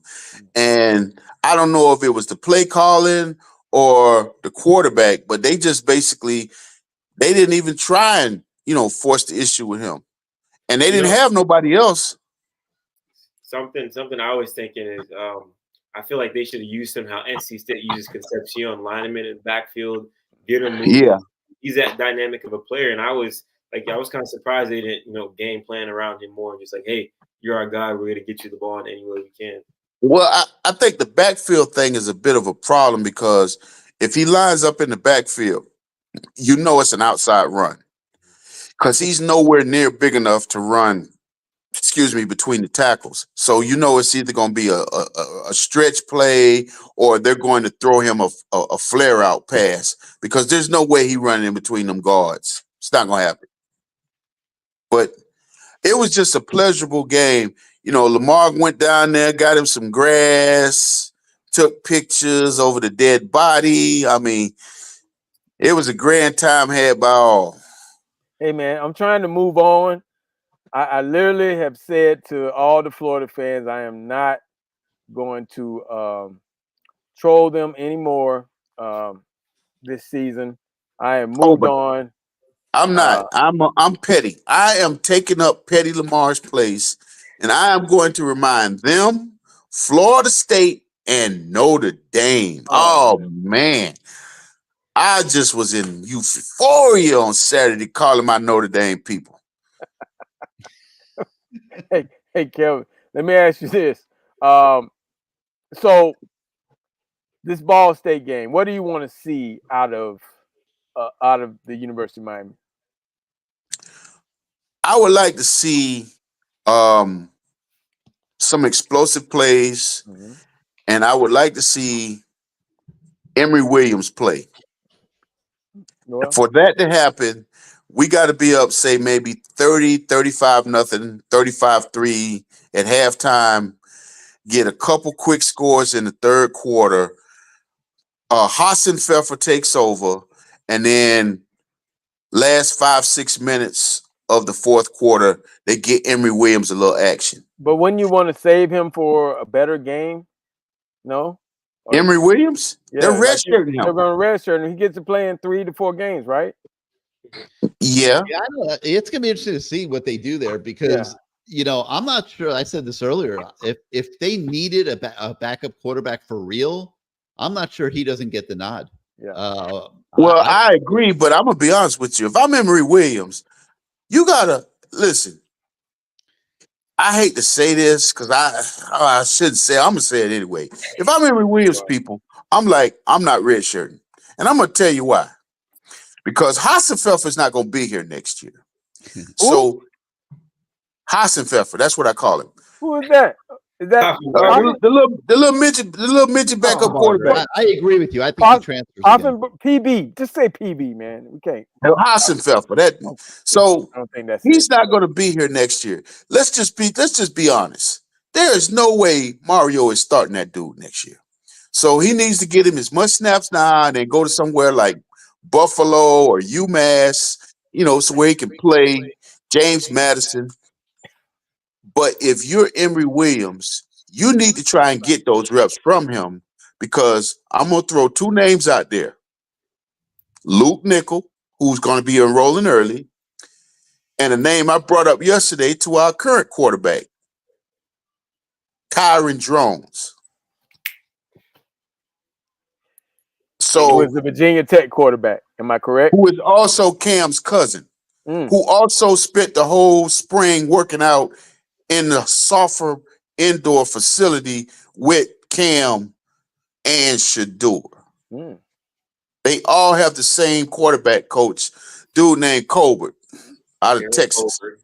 select QB. I did a big story on So you think he transfers to Miami to come compete with Emory? He's not going to be at Virginia Tech next year. I've gotten a word from inside sources that he's going somewhere next year. Right. Big money quarterbacks, huh? And don't forget about the kid at Florida. He continues to get better. Woo! I'll tell you what, they're in a bad situation because if they lose this game to Mississippi State, or excuse me, to Texas A&M, and somehow they lose to Mississippi State, I don't see Billy Napier being their coach for Central Florida. You start Lagway, you don't have a coach. That's when the buzzards show up, and the bidding war begins. I think they're going to go back to Merch. To who? Merch. They're going to go back to Merch, man. Has he cleared concussion protocol? I mean, it's been 2 weeks. He probably has. Can't lose a starting job because of injury, right? Well, hey, when your job on the line, well, you know what? Billy Napier act like he don't even care because he know he got $26 million coming, but he can't open a water bottle. So Oh my gosh! I mean, Florida. I just feel like I don't think Lagway is going to be at Florida in 2025.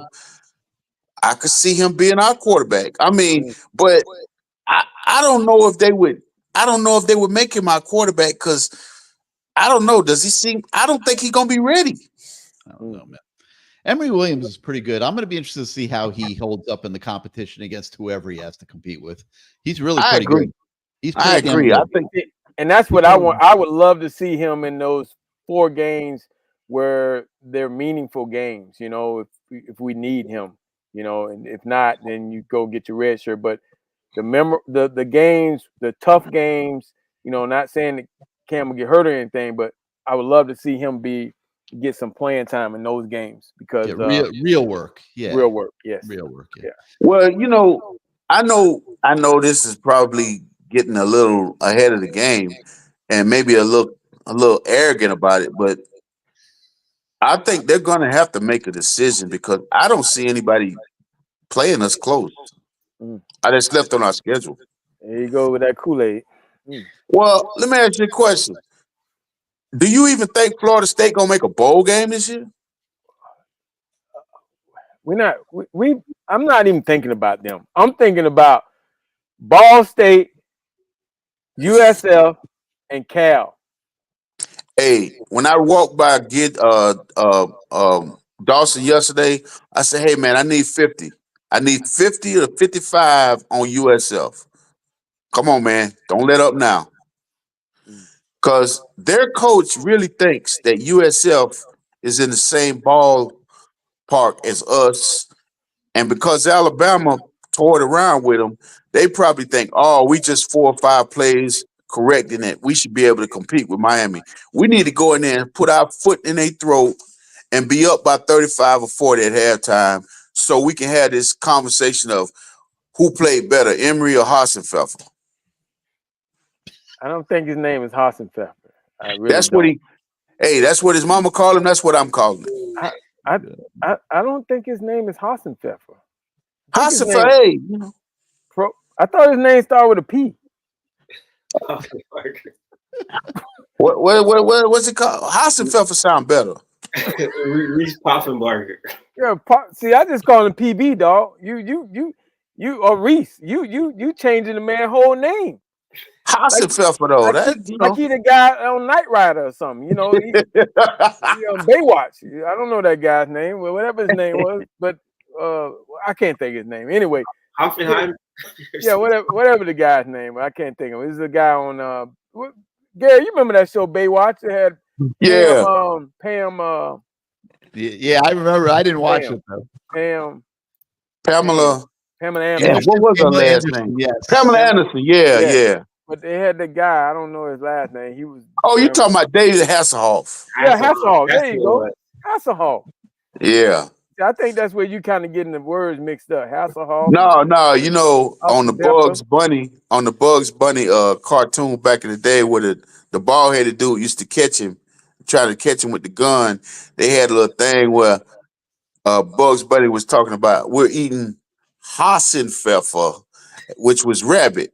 And so, you gotta you gotta have seen it. You're really showing your age. The kid doesn't even know what Buzz Bunny is, so stop. Oh, that's right. How old are you, man? 25, baby. 1999. I'm a 90s guy. No, you're not. You are a 2000s guy. I'm not even giving you credit for 99. I'm 99. We're all the same in here, man. We're 90s baby. Similac baby, man.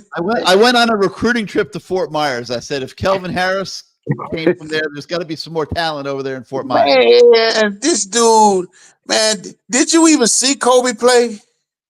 Yeah, of course. I remember Kobe. I'm not that young. Hey, Kelvin. We've given you an opportunity to, in the years past, to have your prediction. 13-0. 13-0. Where does that put us? 13 games? Where does that put us? What's that? We still got 2 more games to go? No, we're gonna win the ACC championship, and I just think with a 3-game stretch to win a championship, I don't think it's even fathomable to predict winning the championship. My thing is we're going to win the ACC and we're going to be one of the 4 teams to get a bye. After that is because you got to think you got to play 3 games and you got to hope that you are going into that 3-game stretch relatively healthy. So if you have any major injury, let's just say you go and you win the ACC championship game and you have an injury to a key player. Well, that might change what happens when you do play the first game. And let's just say you do get through the first game, but you struggle. But the next team has a matchup advantage to take advantage of the missing players that you have. So it's just like, now, I got to be honest with you. Looking at the country, I've seen everybody play, and the only teams to me that are on the same level with us are Georgia, Texas, Ohio State, Alabama? No. Oh, hell no. No? Oh, man. Wow. I don't even see them being. Matter of fact, if we go through the SEC, I would go Georgia and Texas. They 1-2. Yeah. However you do it, they're going to be in the SEC championship game. And then after that, I thought USC played pretty well. USC looked pretty good. And it's ironic that you say that because yesterday when I was talking to Mario, he brought up USC. He says, don't sleep on USC. And, well, D'Anton Lynn has them playing better defense. But I don't know how they're going to hold up in that Big Ten schedule. And it's not because the Big Ten is so grueling. I think one of the things that people don't pay attention to is they're traveling from California to Michigan to Indiana and maybe even to New Jersey. That takes a toll. The travel part takes a toll on the players as well. Ask Florida State. Oof. Don't forget about Tennessee, dog. I think Tennessee is probably the 3rd best team in the SEC. And then I would say Alabama and LSU are fighting out for 4 and 5. And then maybe A&M is in the top 6. I'm still thinking Ole Miss is up there too. Yeah. Oh, wait a minute. Oh, my bad. I forgot about Ole Miss. Yeah, Ole Miss is 3rd. Tennessee is 4th. And I think the top 4 teams will definitely make the playoffs. But I was watching Ole Miss play on the little delayed broadcast. They look good, but they haven't played anybody either. Yeah. I mean, even though Texas lost their top 2 running backs, Texas is just better than everybody else in the SEC. Now, I will say this.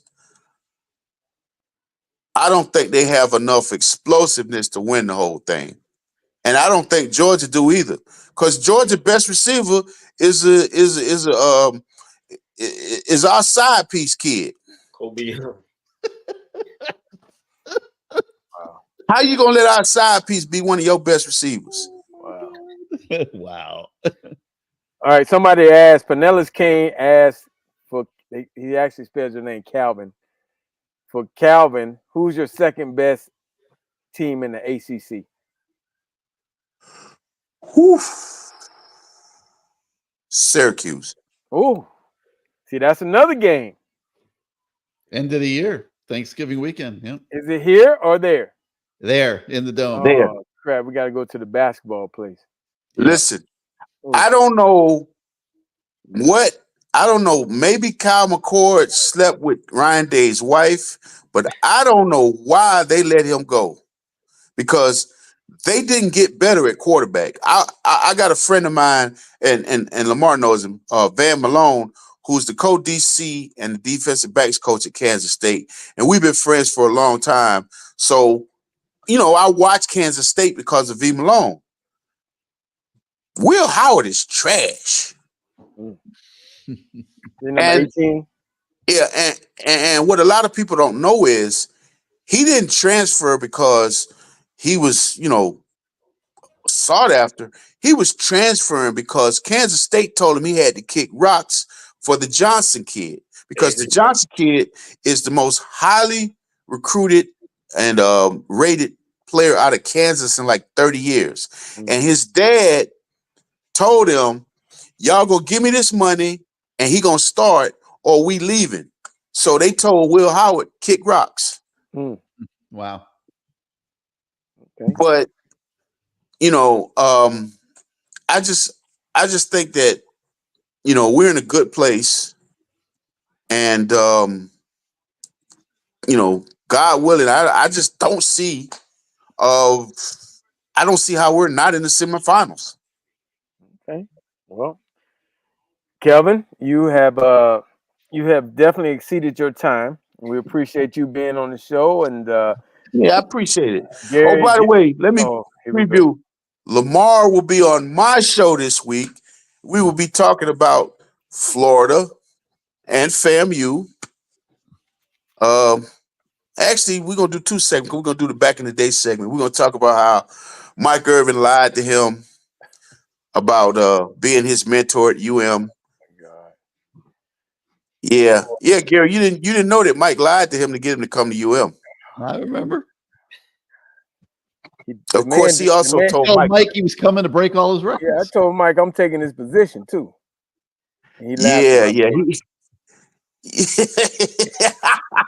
Yeah, that sound like playmaker. Have y'all seen him on TV? You talk about a kid he was happier than a fat kid at cake camp these past couple of weeks.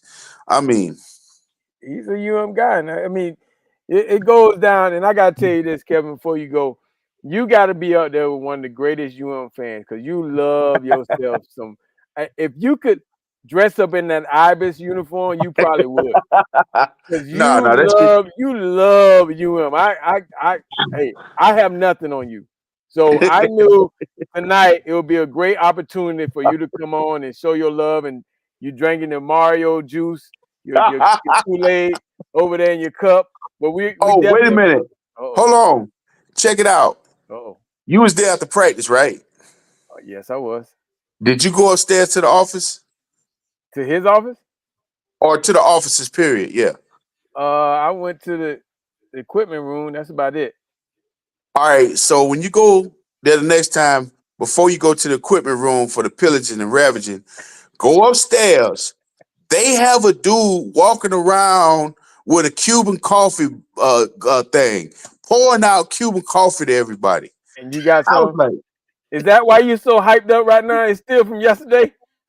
Now, Cuban coffee don't do nothing for me, but I was just like, dang, that's what we doing now? Oh man.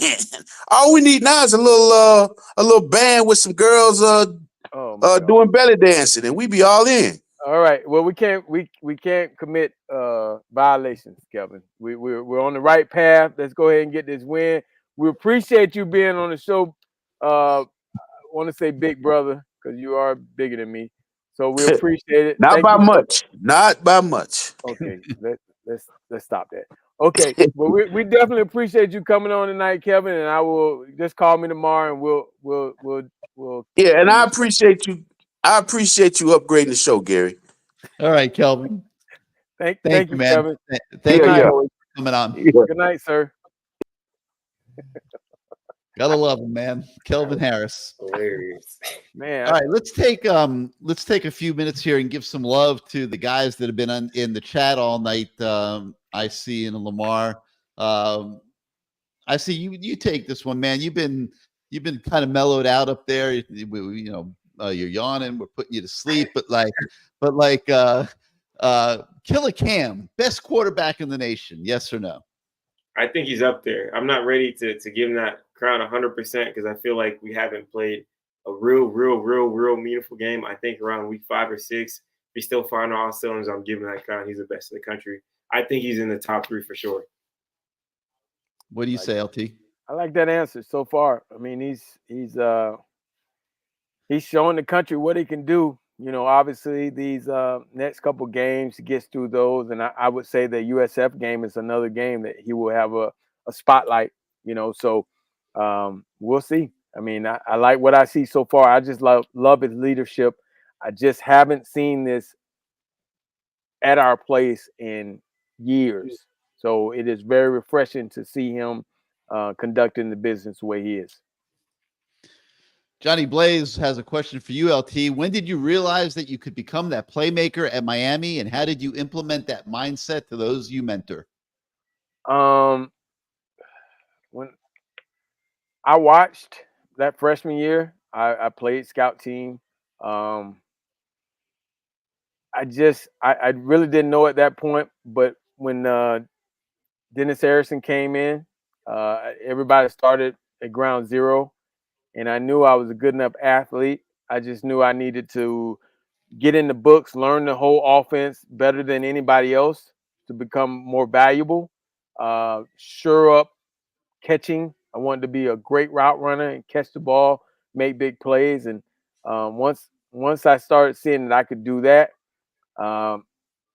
it just became contagious for me. And luckily I had guys around me that pushed us all the time, with the Kevin Williams and the Horace Copelands and those guys. Once Randall Hill and Wesley Carroll graduated, those guys were ready to go. And that's what it's all about. And we talk about depth. The depth that I was afraid of was the depth that I was a part of that those guys were afraid of. I pushed them when I was younger. So every opportunity I could to go in the game, I wanted it to be where it wasn't a fall off. I wanted to be the best blocker I could be. I wanted to catch the ball. I wanted to just make an impression on the coaches. And I was able to do that as a freshman, as a redshirt freshman, and then as a sophomore, I was able to start. So it was just awesome. And being a mentor, it kind of changes you too, because those guys are not only trying to take your position, but they're also looking up to you. So you change a lot of stuff on how you go about your day, studying and staying after practice, those type of things, because you are in a way a mentor and a leader. And I'll just say, just from observation, Lamar does not shy away from playing that role. He extends a hand to all the young guys in the program, especially the receivers, and makes a big impact with these kids and even the coaches sometimes, and offers just a different voice sometimes, and it's very valuable to the program. Izubee, you're making a road trip up to IMG soon.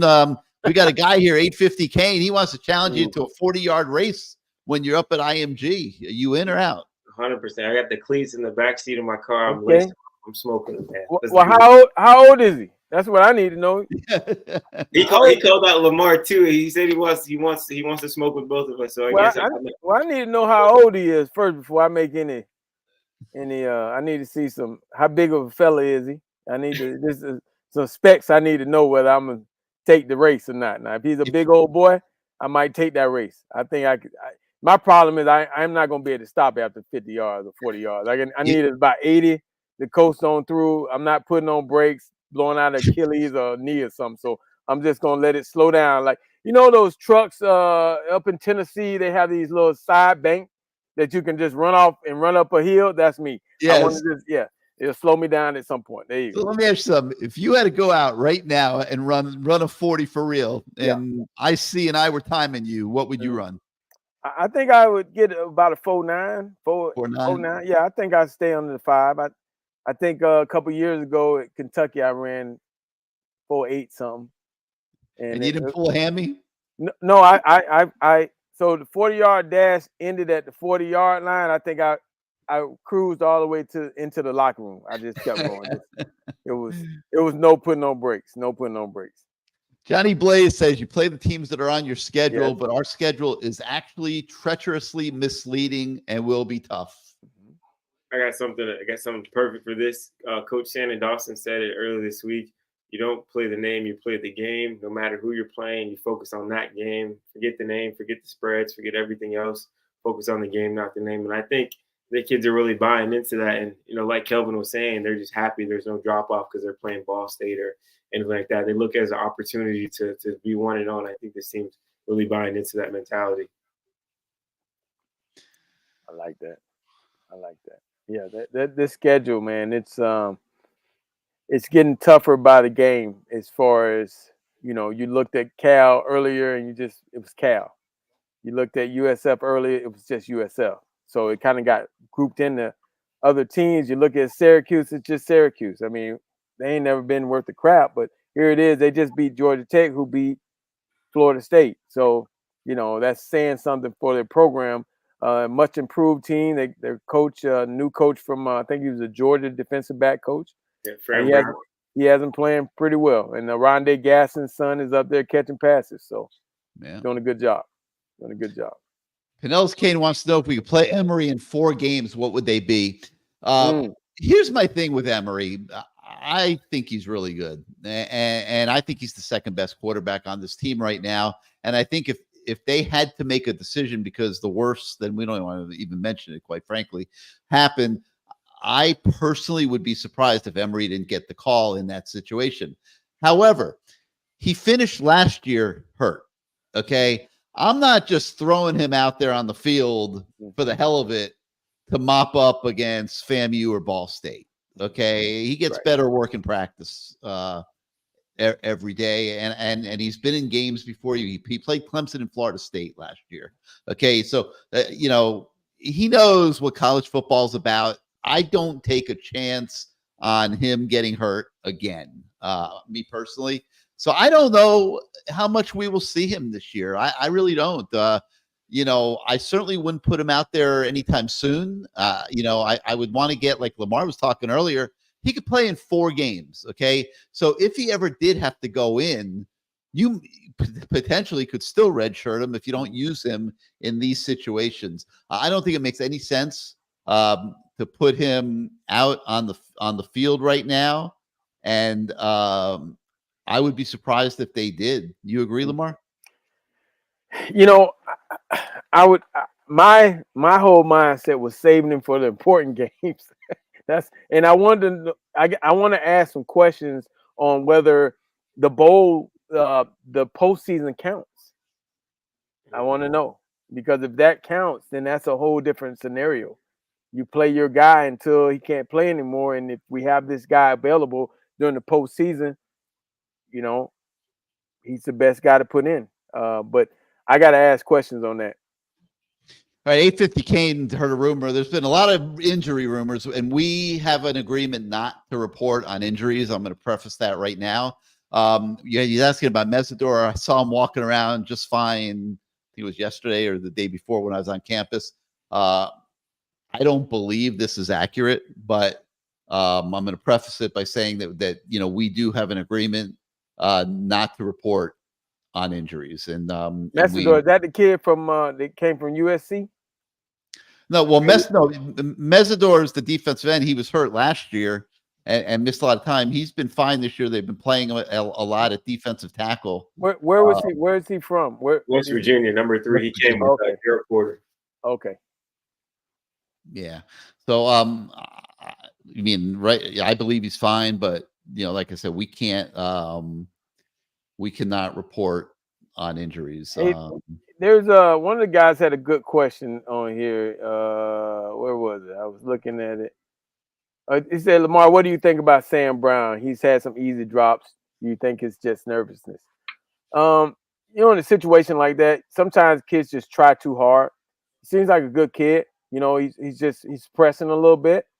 Just needs to calm down and when you transfer that many times, I would think that he understands this is his shot right here. You're at the best place to get the most notoriety.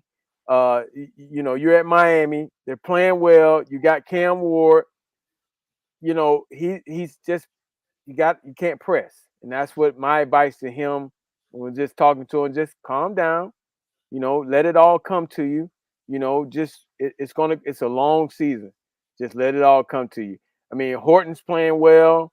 Number 3 is doing his thing. Obviously, number 7, Restrepo, who just bust up in the top 10 on the receiving list. Congratulations to him. So, it's a long season. He just needs to relax and just stay within the game.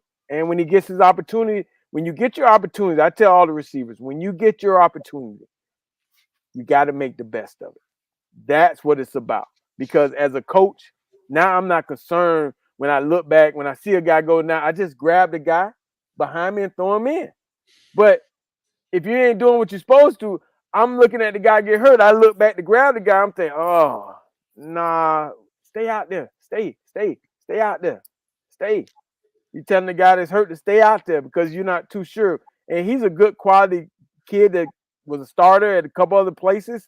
He just needs to relax because it only adds more depth to that receiver room if he's in the right frame of mind. And again, that's what Mario and his coaching staff is doing a great job of communicating with these players, making sure they don't get down. They don't get down on themselves.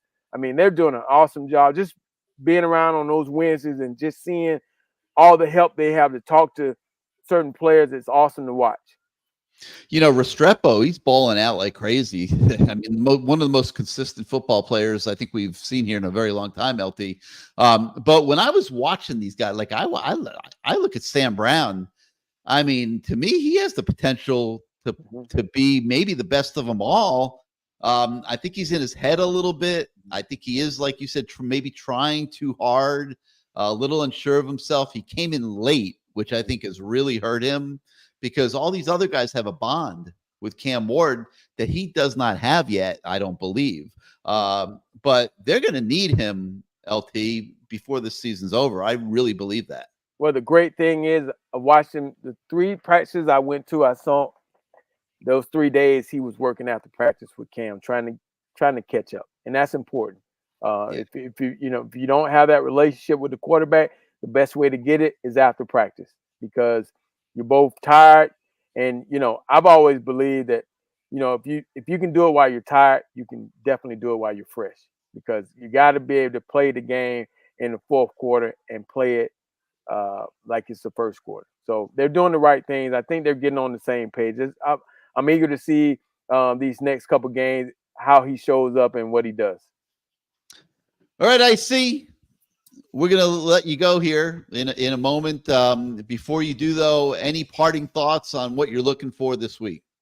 I kind of said it a little bit at the beginning of the show. Cam Ward kind of touched on, 10 to 15 plays that he wasn't happy about. And, frankly, I saw a little bit, too, in the offense kind of stalling out in that final third of the field. I think it was twice they had the chance on 4th down, couldn't convert. So I kind of want to see them clean that up a little bit. And I really want to see Damian Martinez have kind of that, hey, I'm here type of game. Obviously, we've seen him a little bit in Florida. He had his first touchdown versus FAMU, but I really want to see, the Oregon State Damian Martinez, 100-plus yards, a touchdown, maybe multiple touchdowns. So those 2 things. And on the defense side of the ball, they didn't let up a touchdown last game, even though with the back against the wall on the goal line, they stood strong. So I've been super happy with that side of the ball. I just want to see that offense take, a little bit more steps, especially in the running game. But besides that, I've been happy with these guys so far, 2-0. Yeah, I don't think we've seen them even come close to seeing the best of the Miami running game yet. So, maybe this will be the week they start busting out. All right, I see. Thanks as always for being part of the Lamar Thomas Show, and we will see you again next week. I see. I see. The man. All right, LT. Yes, sir. Let's take this thing home with a little word association. There's a guy named Mike New. I think I'm pronouncing his name correctly. Yeah. He's the head coach at Ball State. Your words of advice. Well, he's probably telling his team the MAC action has already upset the number 4 or 5 team they were in the country was Notre Dame.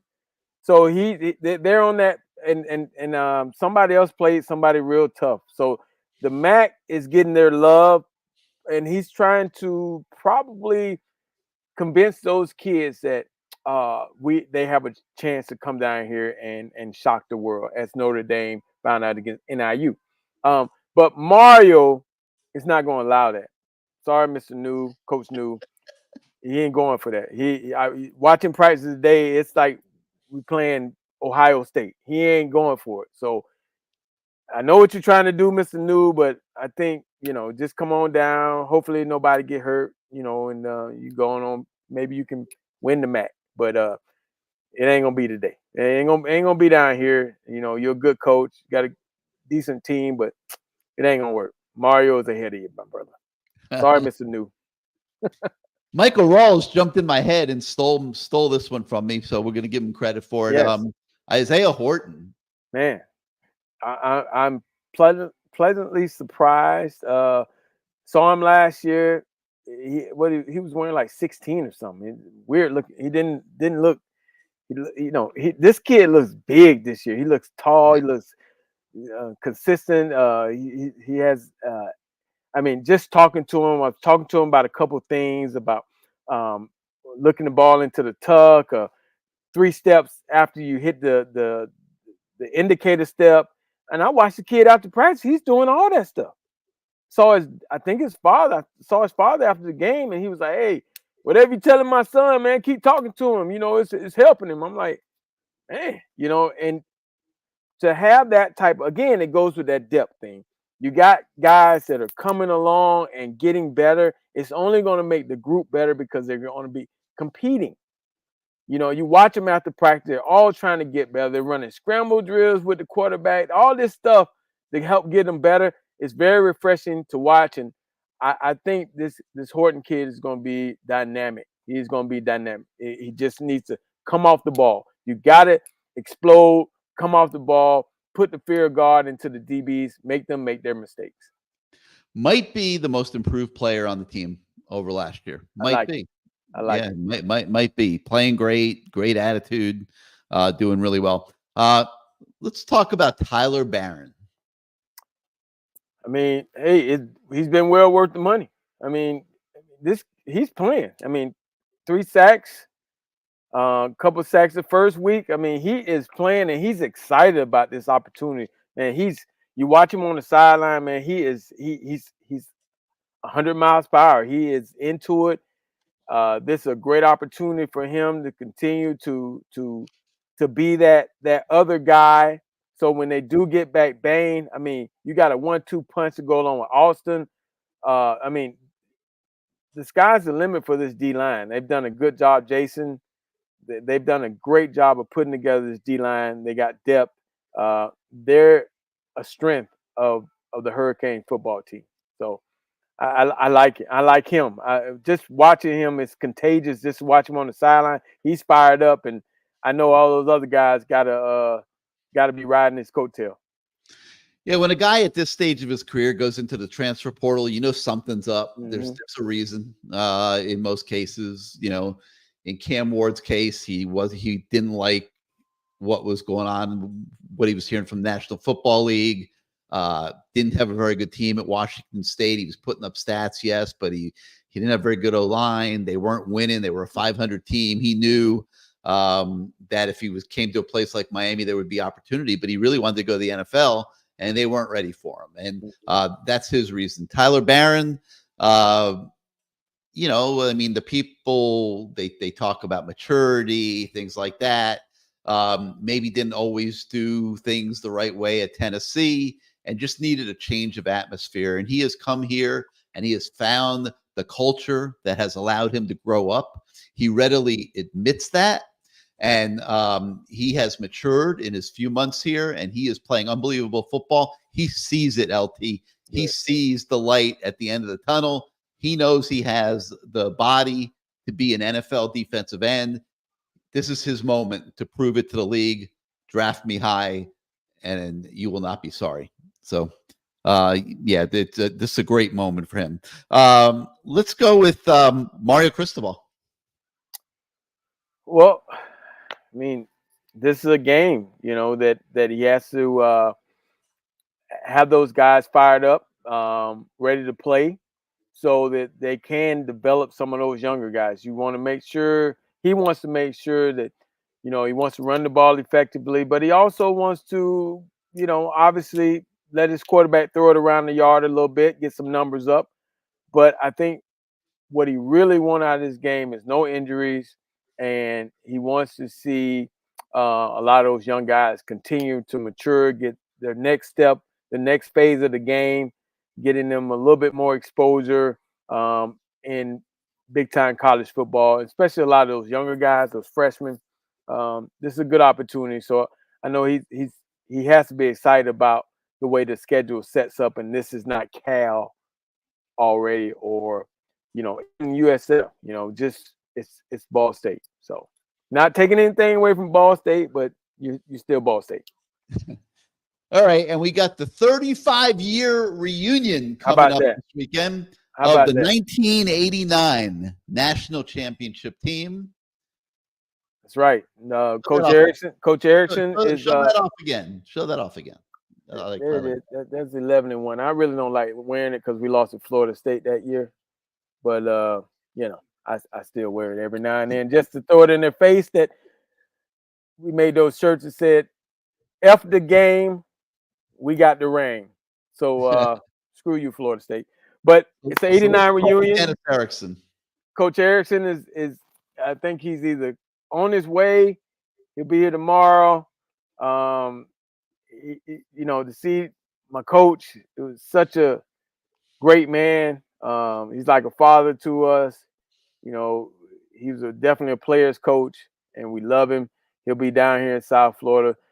He's getting older now, so we're going to embrace him. Who knows? I hope this is not the last time, but the fact that he's coming down for this game is a big deal for us. Again, he's like a father to us. I got an opportunity to coach with him, so I feel some type of way about him. I love him. It's gonna be some drinks flowing in South Florida. Let me tell you, some drinks flowing. And it's gonna be some drinks. I guess he's not too old to drink, right, Lamar? No, he ain't too old to drink now. The Bud Light. If you see Coach Harrison, he ain't never met a Bud Light he'll turn down. So if you see him out somewhere in Miami this weekend, just toast him up a Bud Light. He'll take it. He love him. He love him. Does he still play golf? Yeah, he goes out there a little bit. We last year, I think it was last year. Yeah, we played a couple holes. He'll probably go out there. He just enjoys being around the guys. Last year was myself, Sap, and Gino, and his son Ryan. Obviously, Sap is in Colorado, so we're trying to figure it out. Hell, we don't even know what we're gonna be able to do because of the rain, but I'm sure we'll be able to find a local pub somewhere, and he will be okay with that. We'll be posted up somewhere, and we will be talking old-time football. So if you ever want to talk some old-time football, he is definitely the guy to talk to. Can't wait to see my coach.